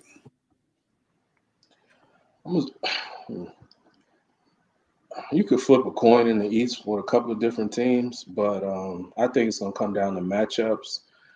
And the team, I mean, just because nobody else said it and it seemed like they've been forgotten, even though they got hot lately, I'm going to go with Brooklyn. I'm hoping that they somehow either work this Is Kyrie that with situation. Kyrie or without Kyrie? I mean, I think at some point in the season, you got to say if he's not going to come back, then they're going to have to try to trade him. So, but I mean, they were almost there last year, you know. So I think they're going to get it together and shock a few teams because now they're kind of flying under the radar again. You know, you're not hearing a lot about Brooklyn. Nobody's talking about what they're doing, and they're starting to win. So they're going to have to get Anton's boy Blake Griffin some more seat time because he's playing too many minutes right now. But besides that, I like what I'm seeing from them. So I'm going with Brooklyn and Golden State. That is very bad. That's another very bad take. They almost lost to the Pistons just the other night. Yeah, they don't have no bench. They bench is absolutely trash. Listen, let me tell you about Brooklyn, bro. Let me tell you about Brooklyn. Jersey for sure. Brooklyn, that same roster would have been good in 2009. They got Patty Mills coming off the bench. They got LaMarcus Aldridge, can't even jump. Knees look like they about to buckle, right? They got Jesus Christ. They got Blake Griffin starting and man in the middle. They got, oh my God, bro. That is not a championship. That is not a you was praising Blake last week. What happened? No, I praise him as an individual. We talking about a championship team. You're not a championship team with Blake Griffin man in the middle, bro. He's a starting center. But he's just a role player. They're not looking for anything from him other than, like you said, to take some charges and play for 20 minutes. That's all they need from him. And with all that said about what you just mentioned about Brooklyn, they was one giraffe foot away from being in the finals. Exactly. You know what I'm saying? One big ass foot. That team will get swept by Giannis and them, bro. That team is not built. Oh my God! What are y'all? Are y'all watching the games? You letting your personal feelings about KD and Kyrie getting away. Nobody. I think KD is exceptional when it comes to being a scorer and a player. Like the dude is exceptional. Like I'm not going to deny his skills. I don't think that he belongs on a Mount Rushmore of the greatest players of all time next to LeBron and Jordan. That don't have nothing to do with their ability to be able to come together as a team to be able to look. Dog, have y'all James Harden? Nobody's gonna win a championship with James Harden as a starting point guard. Facts all the way around the board, bro. This has nothing to do with personal feelings. This dude what is he averaging? 17, 16 points a game. And the ball stops with him every single time. Like he holds the ball on average, 7 seconds out of the shot clock. And he's a defensive liability. You really think that this team is gonna beat Chris Middleton? Oh my God. Okay. It's amazing what happens when they don't travel no more. Yeah, he's working it out, man. He's trying to figure out how to get them other 11 points, man, since they're not giving him them Euro steps in the Anton, quick question. If Brooklyn would have beat Milwaukee last year, you would have had Phoenix beating Brooklyn? I don't do ifs. I don't do ifs, bro. Well, in a 7-game series, you just said that, Brooklyn getting swept. So, I mean, I'm just asking. In a 7-game series this year between those two. I think I'm lagging. Hold on. No, you're good. I'm sorry. Say that one more time. Oh, okay. All right. Go ahead. One more time, fam. You said you don't do ifs. So, I mean, I was just curious, who you would have picked from that series last year if it was Brooklyn and Phoenix. Phoenix. Okay. I think there's going to be the 76ers this year in Golden State. I think that's what the matchup going to be. We got a couple guys still ain't came back yet, man. I think they're going to kind of surprise us in the East. And I think they probably can do it without being. They doing it without him right now. Man. Yeah. It's about that chemistry, man. I can't believe y'all so smitten with superstars that y'all can't see that role players, and those are the ones that win intangible. Listen, defense role players. Superstar over there besides I'm talking about Brooklyn. Oh, Brooklyn, okay. Defense and role players are the defining teams that win championships, bro. It just is what it is, bro. But I mean, if y'all really believe that Brooklyn is that great, they're worse than they were last year, and Milwaukee is better than they were last year. They're getting more experience. They're getting better. And you think that this team is going to beat Milwaukee in a 7-game series? Oh, my Jesus. Okay. I'll take that bet. I'll take that. Matter of fact, not only will I take that bet, I'm willing to take 50 cents on a dollar. So for every 100 that you put up, I'll put up 2. I'll take that bet 10 times out of 10. Matter of fact, I'll do you one better. For every 100 that you put up, I'll put up 3. Hey, take that. Take that. Up to 10. Up to 10,000. So so if you go up to 10,000, I'll put up 30. Whatever you want to bet. Anybody on the panel. Anybody on the panel. I'm taking. I don't care. Listen, whatever the circumstances is, however it play out. You take Brooklyn. I'm taking Milwaukee. I give you 33 cents on the dollar. So for every 100 you put up, I'll put up 3. I'll take that bet 10 times out of 10. I'm a gambler. I don't mind. Nah, I took the heat, so I'm good. Gentlemen, no takers. I said I'll take that bet. I said I'll take it every day of the week. All right, so what we doing? No. Listen, is if you're taking that bet, then we gonna take it right now. What's the number? Let's get it out the way right now. Ooh la la. I want it on camera. I don't want y'all talking about it in the background like Anton. We didn't say it. No, it wasn't. Like, let's get it on camera. What's the bet? You said up to 10. We can whatever you want. You can do. No, you said up to 10. You can do $10,000. Whatever you want to do, it's up to you. But you're gonna have to pay too. I'm coming for my money. I'll keep it light. We do 2,000. All right, 2 to 6, right? So you put up 2, I put up 6. I bet. I'll take that bet. Ooh la la. And that's just on those 2 teams, right? Yeah, that's just on those. Yeah, that's just those 2 teams. So you got Brooklyn. I got Milwaukee. Yep. All right, bet. Uh-oh. Put a stamp on it. Time stamp it. Witness. We witnessed Hello, that. motherfuckers. All right, man. Last before we get off, man, I like to check in weekly. Is Ben Simmons coming back at all?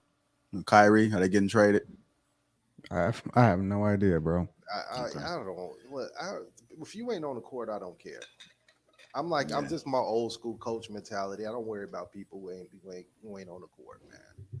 It's like I'll figure out. Let me know when they get back on the court, and then I guess I have some ideas about them. You know what I'm saying? We're not gonna talk about Scottie, man. We gotta talk about Scottie, man. What's wrong with Scottie? You know what? That wasn't. I dropped the bomb on that one, man. We do gotta talk about that. Good job, Aben, man. Appreciate it. No problem, man. Got to talk about. Let's Scottie, definitely talk about that, man, because that was major, man. What do you guys thoughts about it? Go ahead, Aben, since you kicked it off. You know, I've never seen a more miserable human being in my life. I gotta say, you know, in Chicago, everybody has a story about 2 people: R. Kelly and Scottie Pippen. Let me tell you my story about Scottie Pippen, man. I was a young buck working at the Nike Town down on Michigan Avenue, man. I was about 22, 23 years old, man.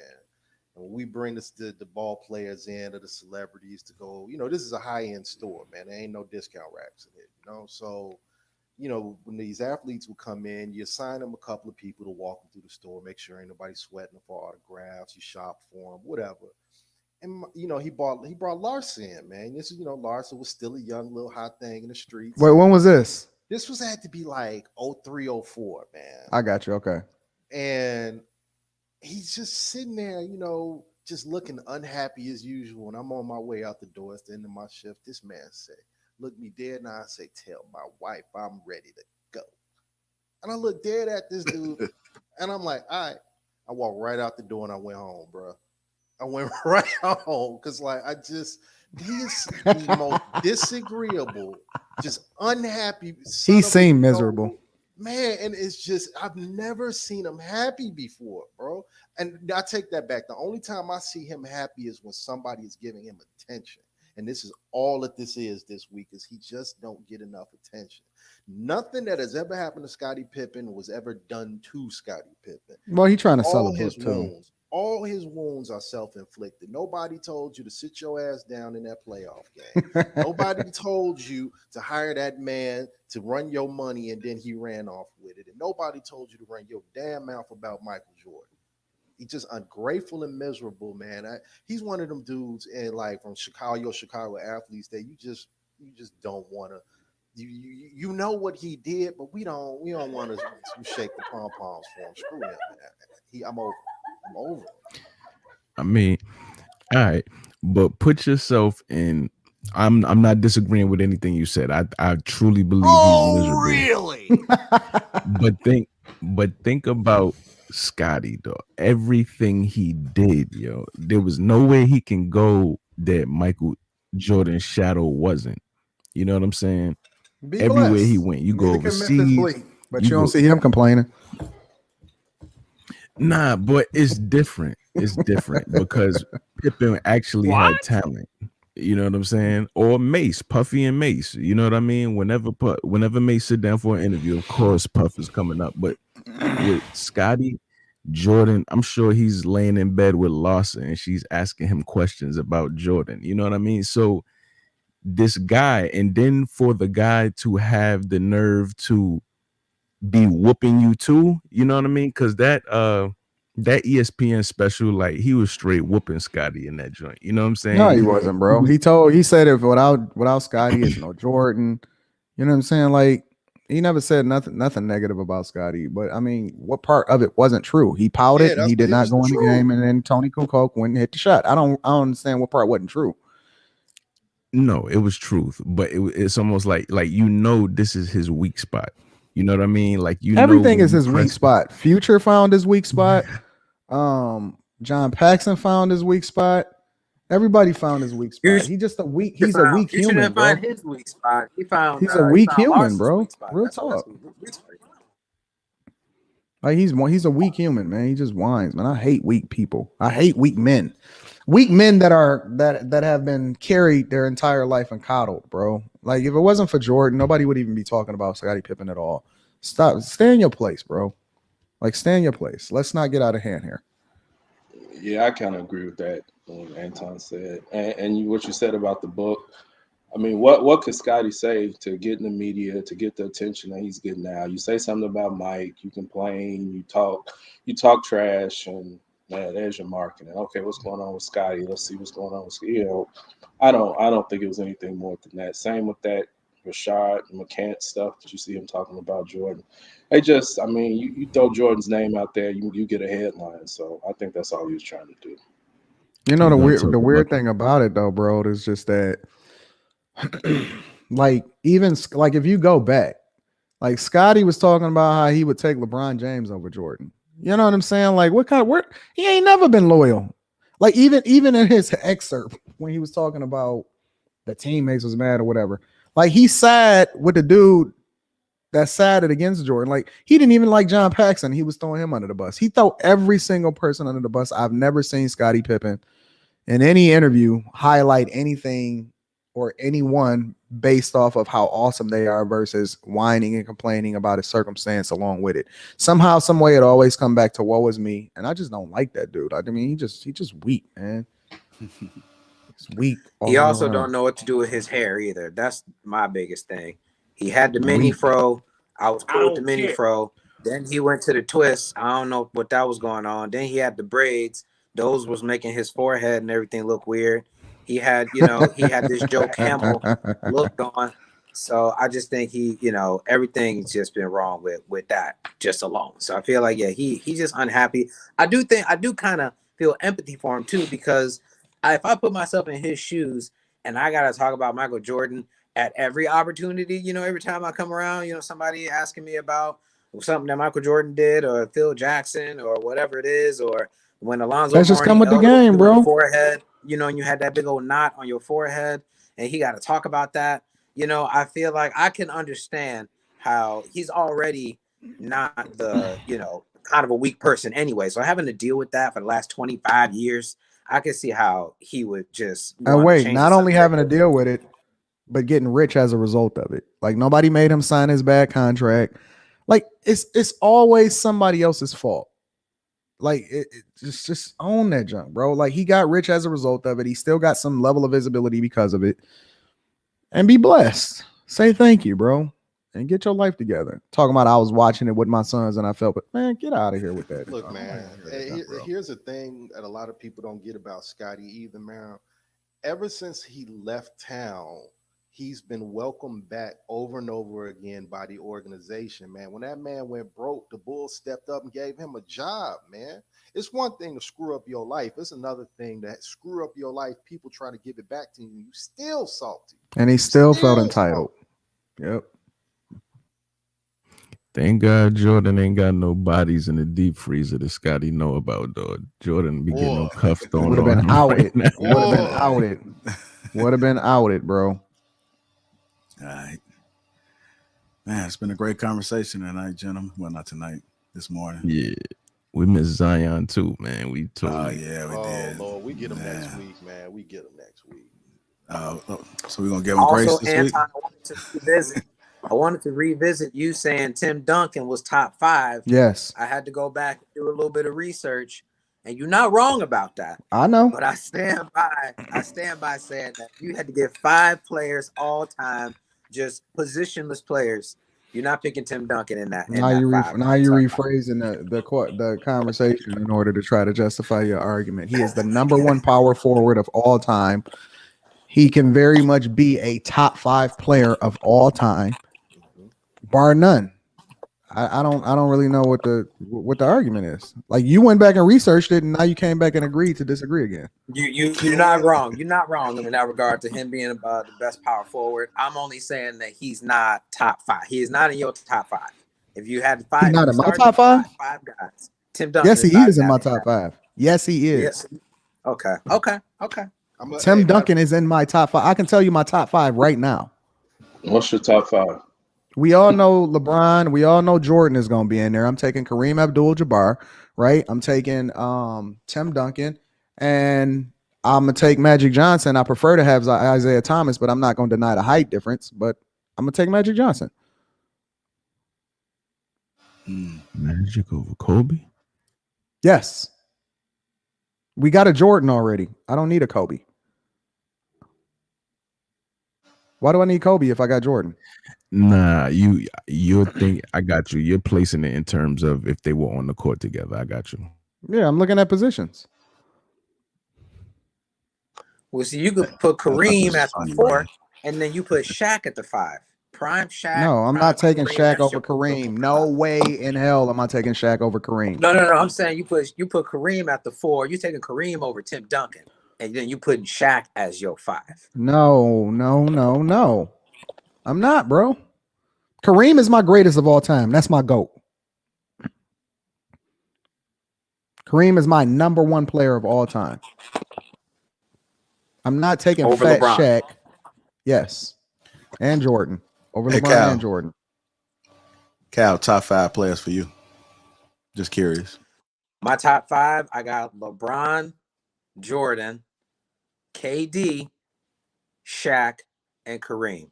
Those are my 5. So I'm doing all height. Horrible. Say that. LeBron, Jordan. You can't stop. After that. So after that. LeBron and Jordan. Then I got KD at my 3. I got Kareem as my 4, and I got Shaq as my 5. This dude said KD is his top 5 of all height, time. I got defense. That's not the devil speaking. I don't know toughness, what is. I got all the things I need right there. KD don't deserve to be over nobody. Larry Bird, take your pick, bro. He don't deserve to be over none of that. I don't know. I feel like KD's size alone at his position, at what he does, is going to be hard to defend. Larry Bird cannot defend Kevin Durant. Kevin Durant might be able to stay in front of Larry Bird. That's a whole lie. They did not think that that's a whole lie. And I'm gonna jump in right here because you know what? They didn't. People always go to 6'11", can handle the ball like a guard. Yeah, we still had those back in the 80s and the 70s. These are not new things. Magic Johnson was a 6'9" point guard. Unicorns existed back then.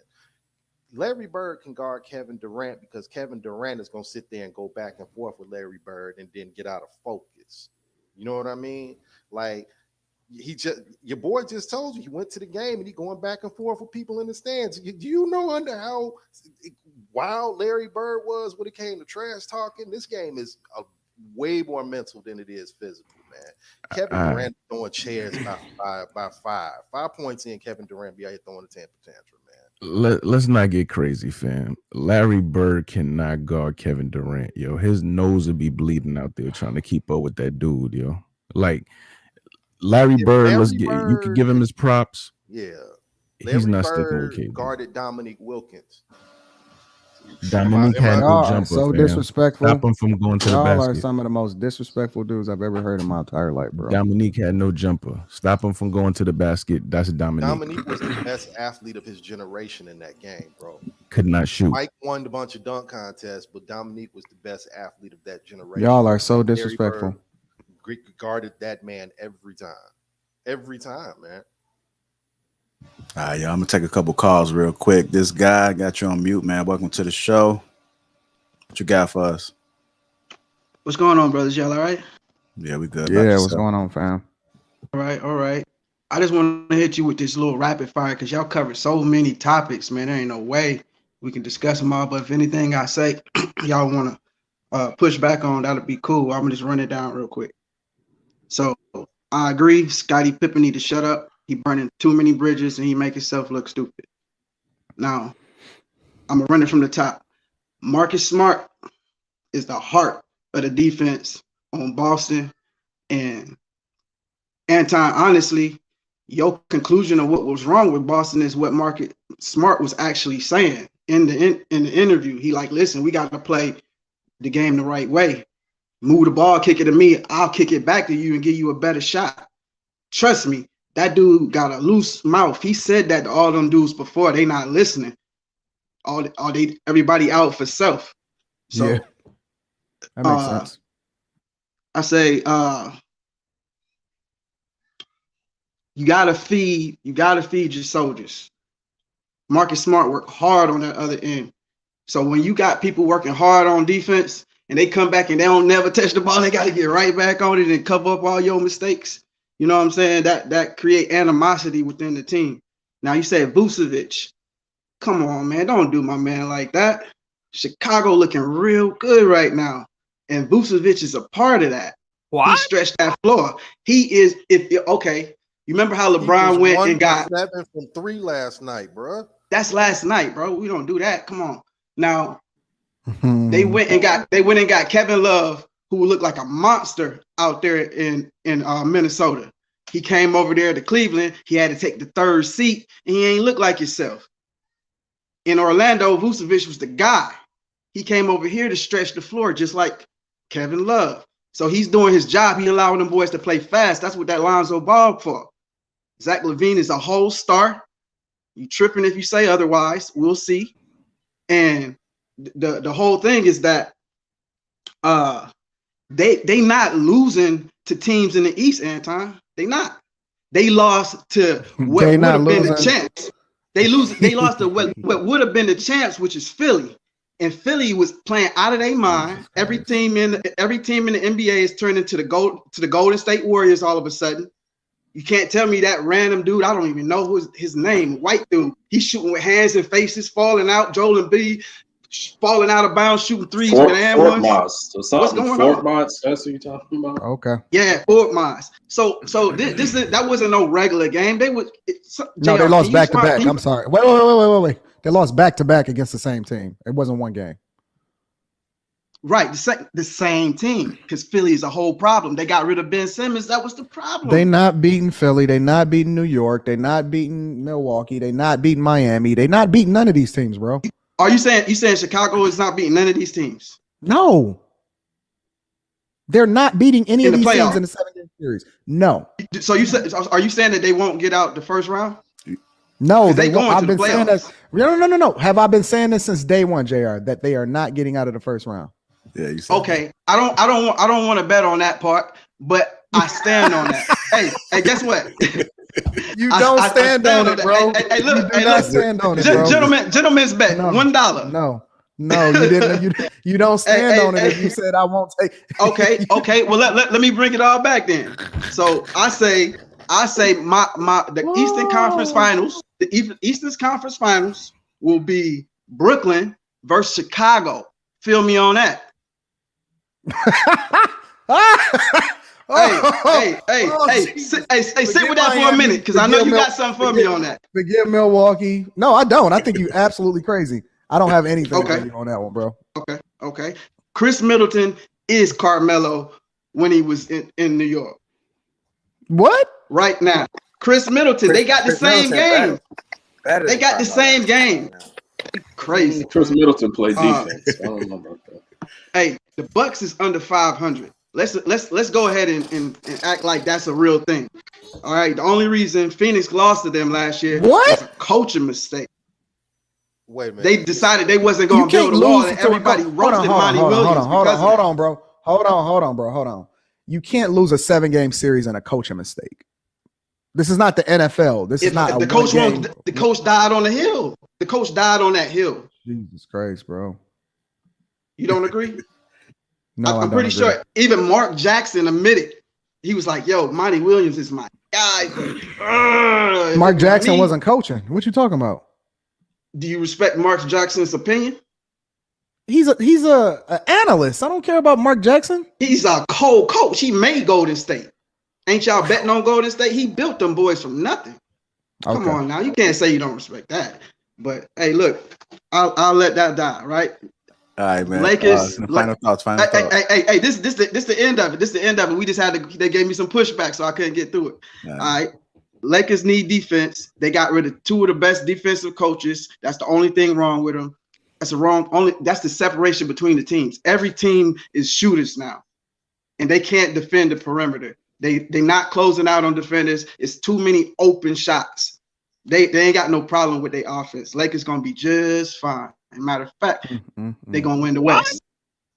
That's my pick. That's GOAT business right there. Like LeBron ain't LeBron. Clippers, hey, my bro, hey, stop betting on the Clippers, yo. Why would you do that? Paul George is an assistant pimp. Man. He come from a long line of assistant pimps. He was never the guy. So he's solid, but nobody really believes that he can hold that down. It's a theory, man. Anton, Phoenix, come on, yo. Father Time, man. Chris Paul is their engine. He get hurt every year. He got hurt last year. He just played through it, and God brought him through it, so he ain't look crazy. He could get to his goal. When he go, they go. It's no easy schedules out there. Stop playing. There ain't no easy schedules no more. Look. Okay, I got you. Because I'm gonna tell you what. I'm gonna tell you this, what this bet is. Okay. Right now. So we can skip right to it. I don't gamble, but I do invest. Anton, you made an offer. I don't know if that stands for me as well, but I would like to invest 1K in Brooklyn over the Bucks. 1,000. I take that bet. You accept that? Okay. Oh, yep, hey, find me. Get my email. I'm already on your Patreon. No. Drop it in the private chat so I can know exactly who you are and what's going on, and we'll go from there. That's what's up. Hey, I appreciate y'all, gentlemen. Hey, and 10% for his manager. Okay, I just so we're clear on that. Hey, so you say you want some side betting? What's up? What's up, Kyle? No, I'm taking Anton. I'm saying 10%. Nah. What you talking about? No, I don't bet. Okay, all right. Burnt too many times by the Lakers. But in terms of betting on the do not bet on the season, Bucks, please, brothers. Listen, please don't bet on the Bucks. They got Giannis' number. Phoenix made a mistake. That wasn't supposed to happen. This is hilarious. This is absolutely hilarious, bro. Yeah, the supporting cast. Hey, be sure to drop your information in the chat right there. This guy, I know you can hear me. Go ahead, Cal. My bad. I know Jay is good for it, but I don't want any of these callers just automatically disappearing and then they don't want to watch the Lapeef Network after the playoffs no more. You know what I'm saying? So yeah. I'm paying attention, changing their YouTube names, everything. Yeah, I don't. Then y'all next thing y'all know, y'all using ghost accounts. We're not doing that, bro. Go ahead, Cal. That was only echoing something that Anton said earlier, that the supporting cast on an NBA team in terms of winning championships is way underrated. It's not talked about enough. So, the reason why the Bucks got it is because they have such a strong cast around Giannis. It's not just Giannis that's getting their buckets. So I think that people discounting the Bucks is foolish for sure. What's going on, Hink? Welcome to the show, man. What you got for us? What's going on, guys? I can't call it. Man, it's good to be on your show, man. I've been to you for probably about a week now, trying to get on this show, man, talk about this sports thing. That's up, man. Appreciate it. Anton, man, you might have to send my man, this guy, whatever his name is, to collection to get your money. He may not come through for you. I don't think he is either. I don't think he's gonna come through. He sound broke. He sound real broke. I don't think he's gonna come through.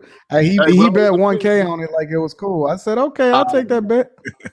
First of all, he said he don't bet, he invests. He ain't got no investments, man. That was a bad investment, my man. I'm good. Listen, I'm on the show. I'm on the show every day, so you know where to find me. My email address, everything is on there. I know that's right, dog. I know that's right. But I look at he this, dropped his email. Okay, I like that. All right. Y'all was talking about boxing earlier, man. And to me, man, boxing is really a dying sport, man. And it's been hurt because you don't get the fights that the people really want. Unlike UFC, you're gonna get the fights that people want. That's my only thing difference about boxing and MMA. So, and with this thing about like y'all was talking about with Scottie, man, he sound like a scorned woman, man, a scorned wife. That's what he sound like, man. And I'm disappointed in Scottie. I like Scottie, man. I remember I first met Scottie at the boys' club. You like Scottie? I'm impressed with that. When he played, I liked him. Now I like him as a player, but not as a person. Yeah. As a player, I like him, man. As a person, man, he just disappointed me. He need to let his nuts hang, and it seemed like he don't have them no more. And then in somebody's purse. But I remember I first met Scottie at the boys' club in Chicago, man. Him and Paxton came to the boys' club, talk to us. Man, Scottie wouldn't say shit, man. He just sit there like a mute. I'm like, that's what I'm saying, man. I don't know why y'all like him so much. Hey, man, I like his play. I like his defense, man. I loved all that. So I just know you from Chicago because you like him. Nobody likes Scottie Pippen. You gotta be a Chicago guy because nobody cares about nobody in Chicago. I got the Bears, boy. I'm representing. I'm hoping we go beat the Steelers, baby.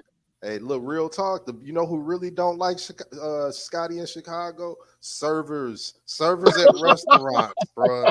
That's his known nickname in Chicago is Scottie No Tipping Pippen, baby. Hey, wait. So you telling me and people don't like him? Man, nobody likes him. Nobody likes Scottie, man. I think that's what feeds into it, man. Is that Scottie? Did y'all ever seen Belly? Everybody here seen Belly, man. Scottie is the dude when they did the robbery that was sitting on the couch talking about you gonna get yours, man. You gonna get yours. when they took his stuff. Yeah. Scottie feeling a lot of heat from that couch right now. Hey, man, Scottie can't win for losing, man. Man, that's y'all guy. Girl. Hey, you know what, Hank? You brought up something. You brought up a good point. You brought up a good point about boxing, Hank. And I know, Anton, you into boxing. Why is it that we don't see the matchups that we want to see? We've been waiting forever to see Tyson Fury versus Anthony Joshua. We've been waiting forever to see Triple G versus But think about that, though, Kyle. But think about that, though. Boxing is an international sport. That's true. Anthony Joshua is not even from the States. And he listen, when Anthony Joshua show up, He sells out entire stadiums. Yeah, but man, Stadiums, bro. he's soft as hell though, Anton. True, but that's not what we're talking about. We're talking about the ability to be able to market and what the audience commands. You're right. He sells out stadiums, bro. That's crazy. But they should be able to make that happen. Who was they?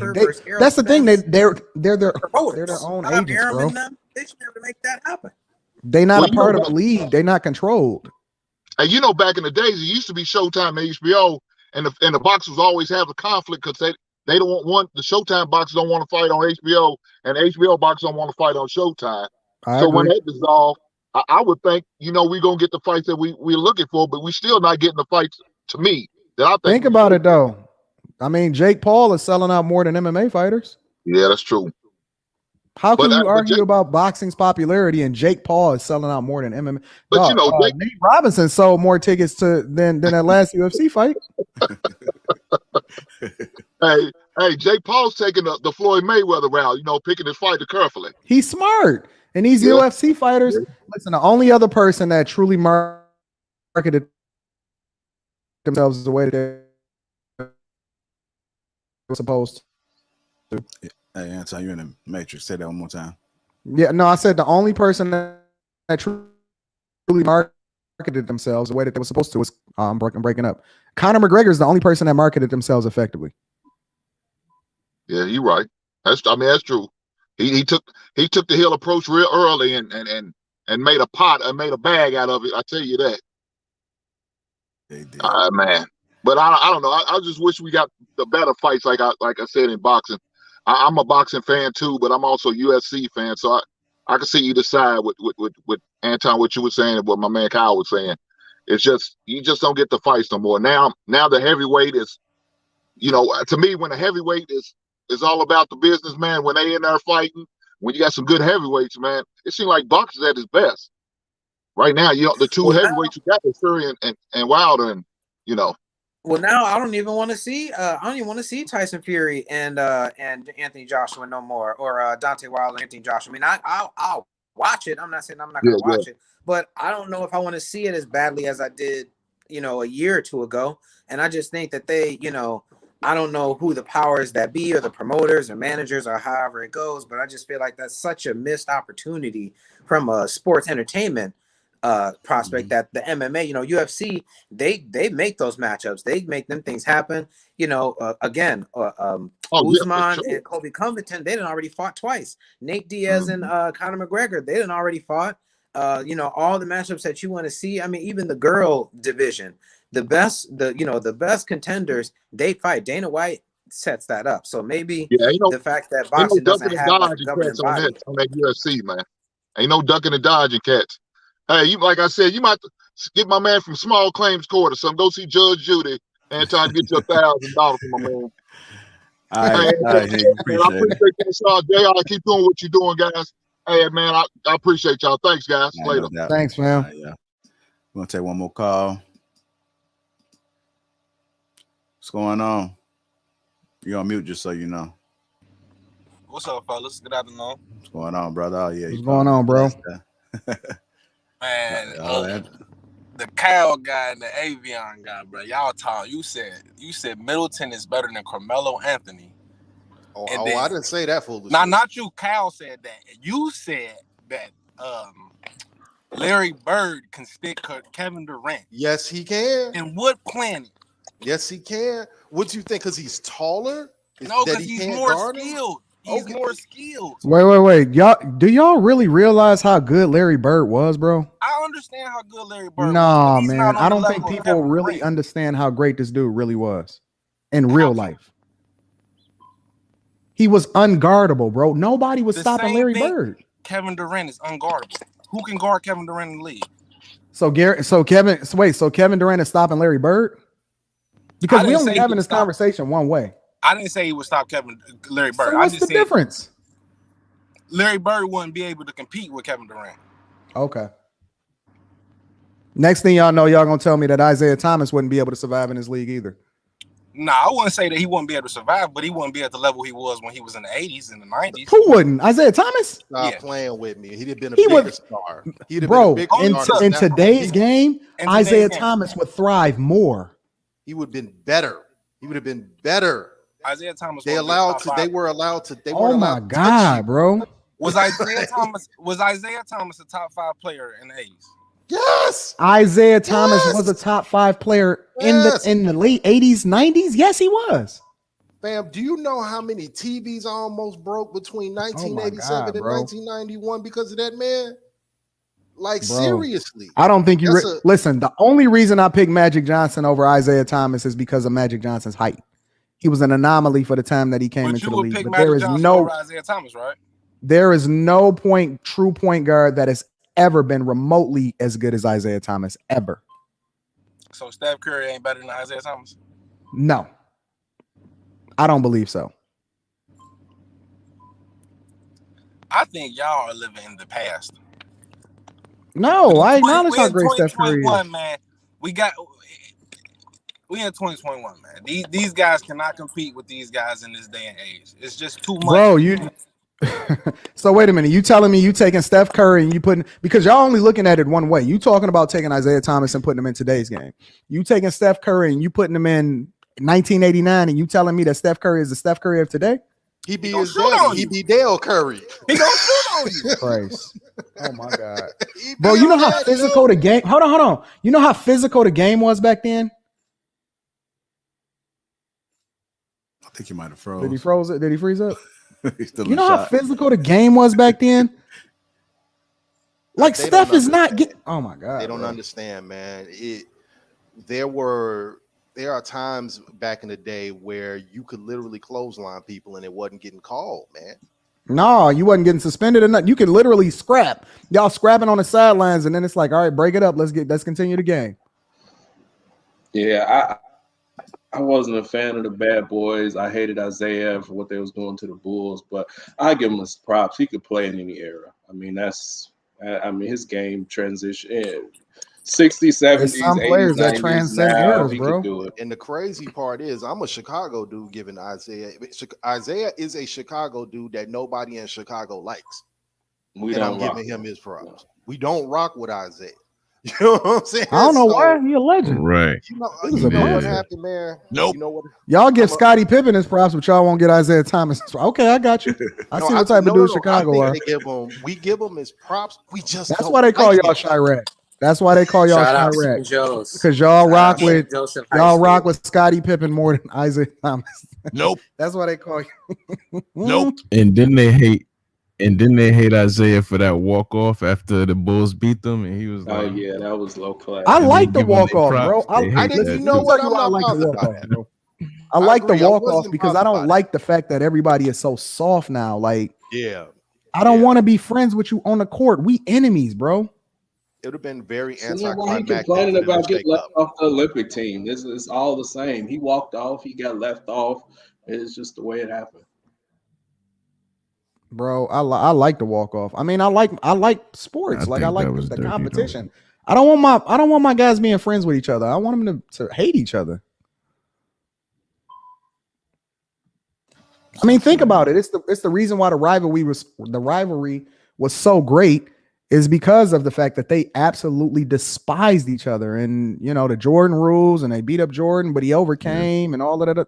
Dog, that's what make it great. That's what we want to see. Yeah, I can understand that. No, little in between shit. Guess it's the same thing like when like who was that who stepped over Tyronn Lue Iverson? Yeah, Yeah. That right over his ass. yeah, man. I don't think he'll ever get rid of that one, man. I think that shit gonna live No. on forever. No, So that was a Absolutely. statement. It was disrespectful on purpose, and I loved it. All right, we ain't got no more callers, man. We definitely appreciate you guys for tuning in to Lapeef Sports. It's going to be every Sunday at 10 o'clock Central Time. Make sure you guys are here. If you guys have any questions, feel free to submit to info@lapeef.com. And gentlemen, I thank you guys. It's another great show. So let's get ready to watch. Appreciate y'all, man. Appreciate y'all as always, man. Yeah. See y'all next week, man. I ain't scared to watch some football. All right, y'all. All right, brother. Bears ain't playing, but oh well. Guess I have to watch Dallas, Be a right? good day. Good. That's a good thing, right? I don't even know, man. I don't know what's a good thing, right? Tread lightly with them Lions. Tread lightly. Bro, nobody's lying. All right, y'all. All right. Yeah, hold it down, man. You too.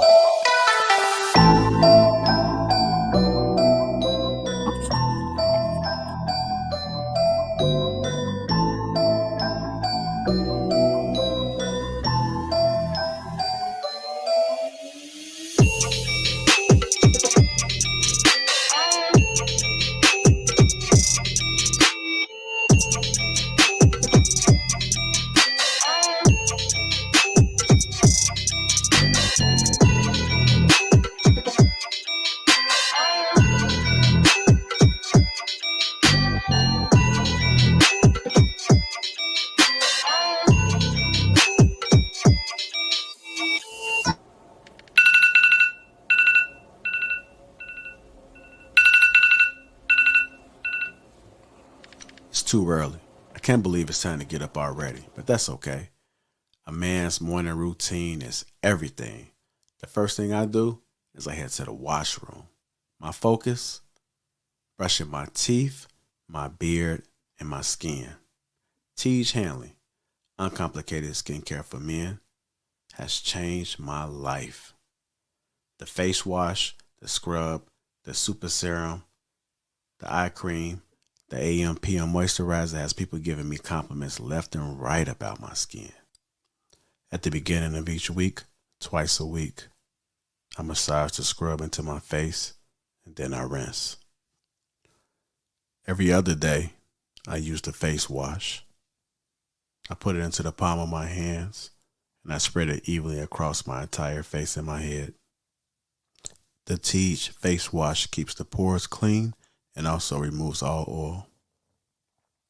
My favorite part about Tej Hanley is that every box comes with an instruction card that tells you when to use each product, how much to use, and in what order.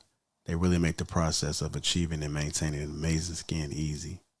And because Tej Hanley is sponsoring today's video, they're offering my viewers a great deal.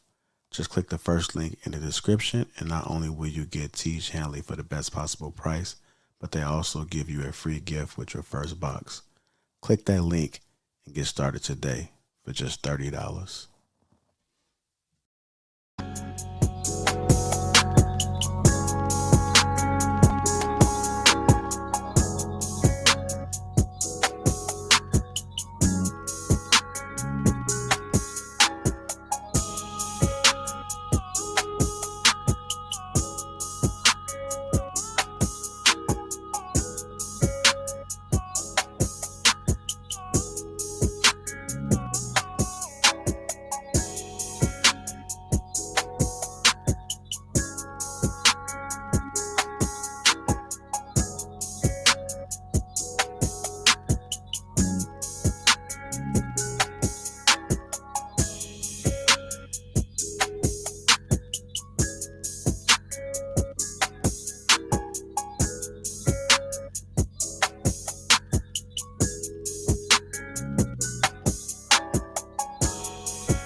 Appreciate the support. Make sure you guys hit the like button on the way out. Also, make sure you subscribe to the channel.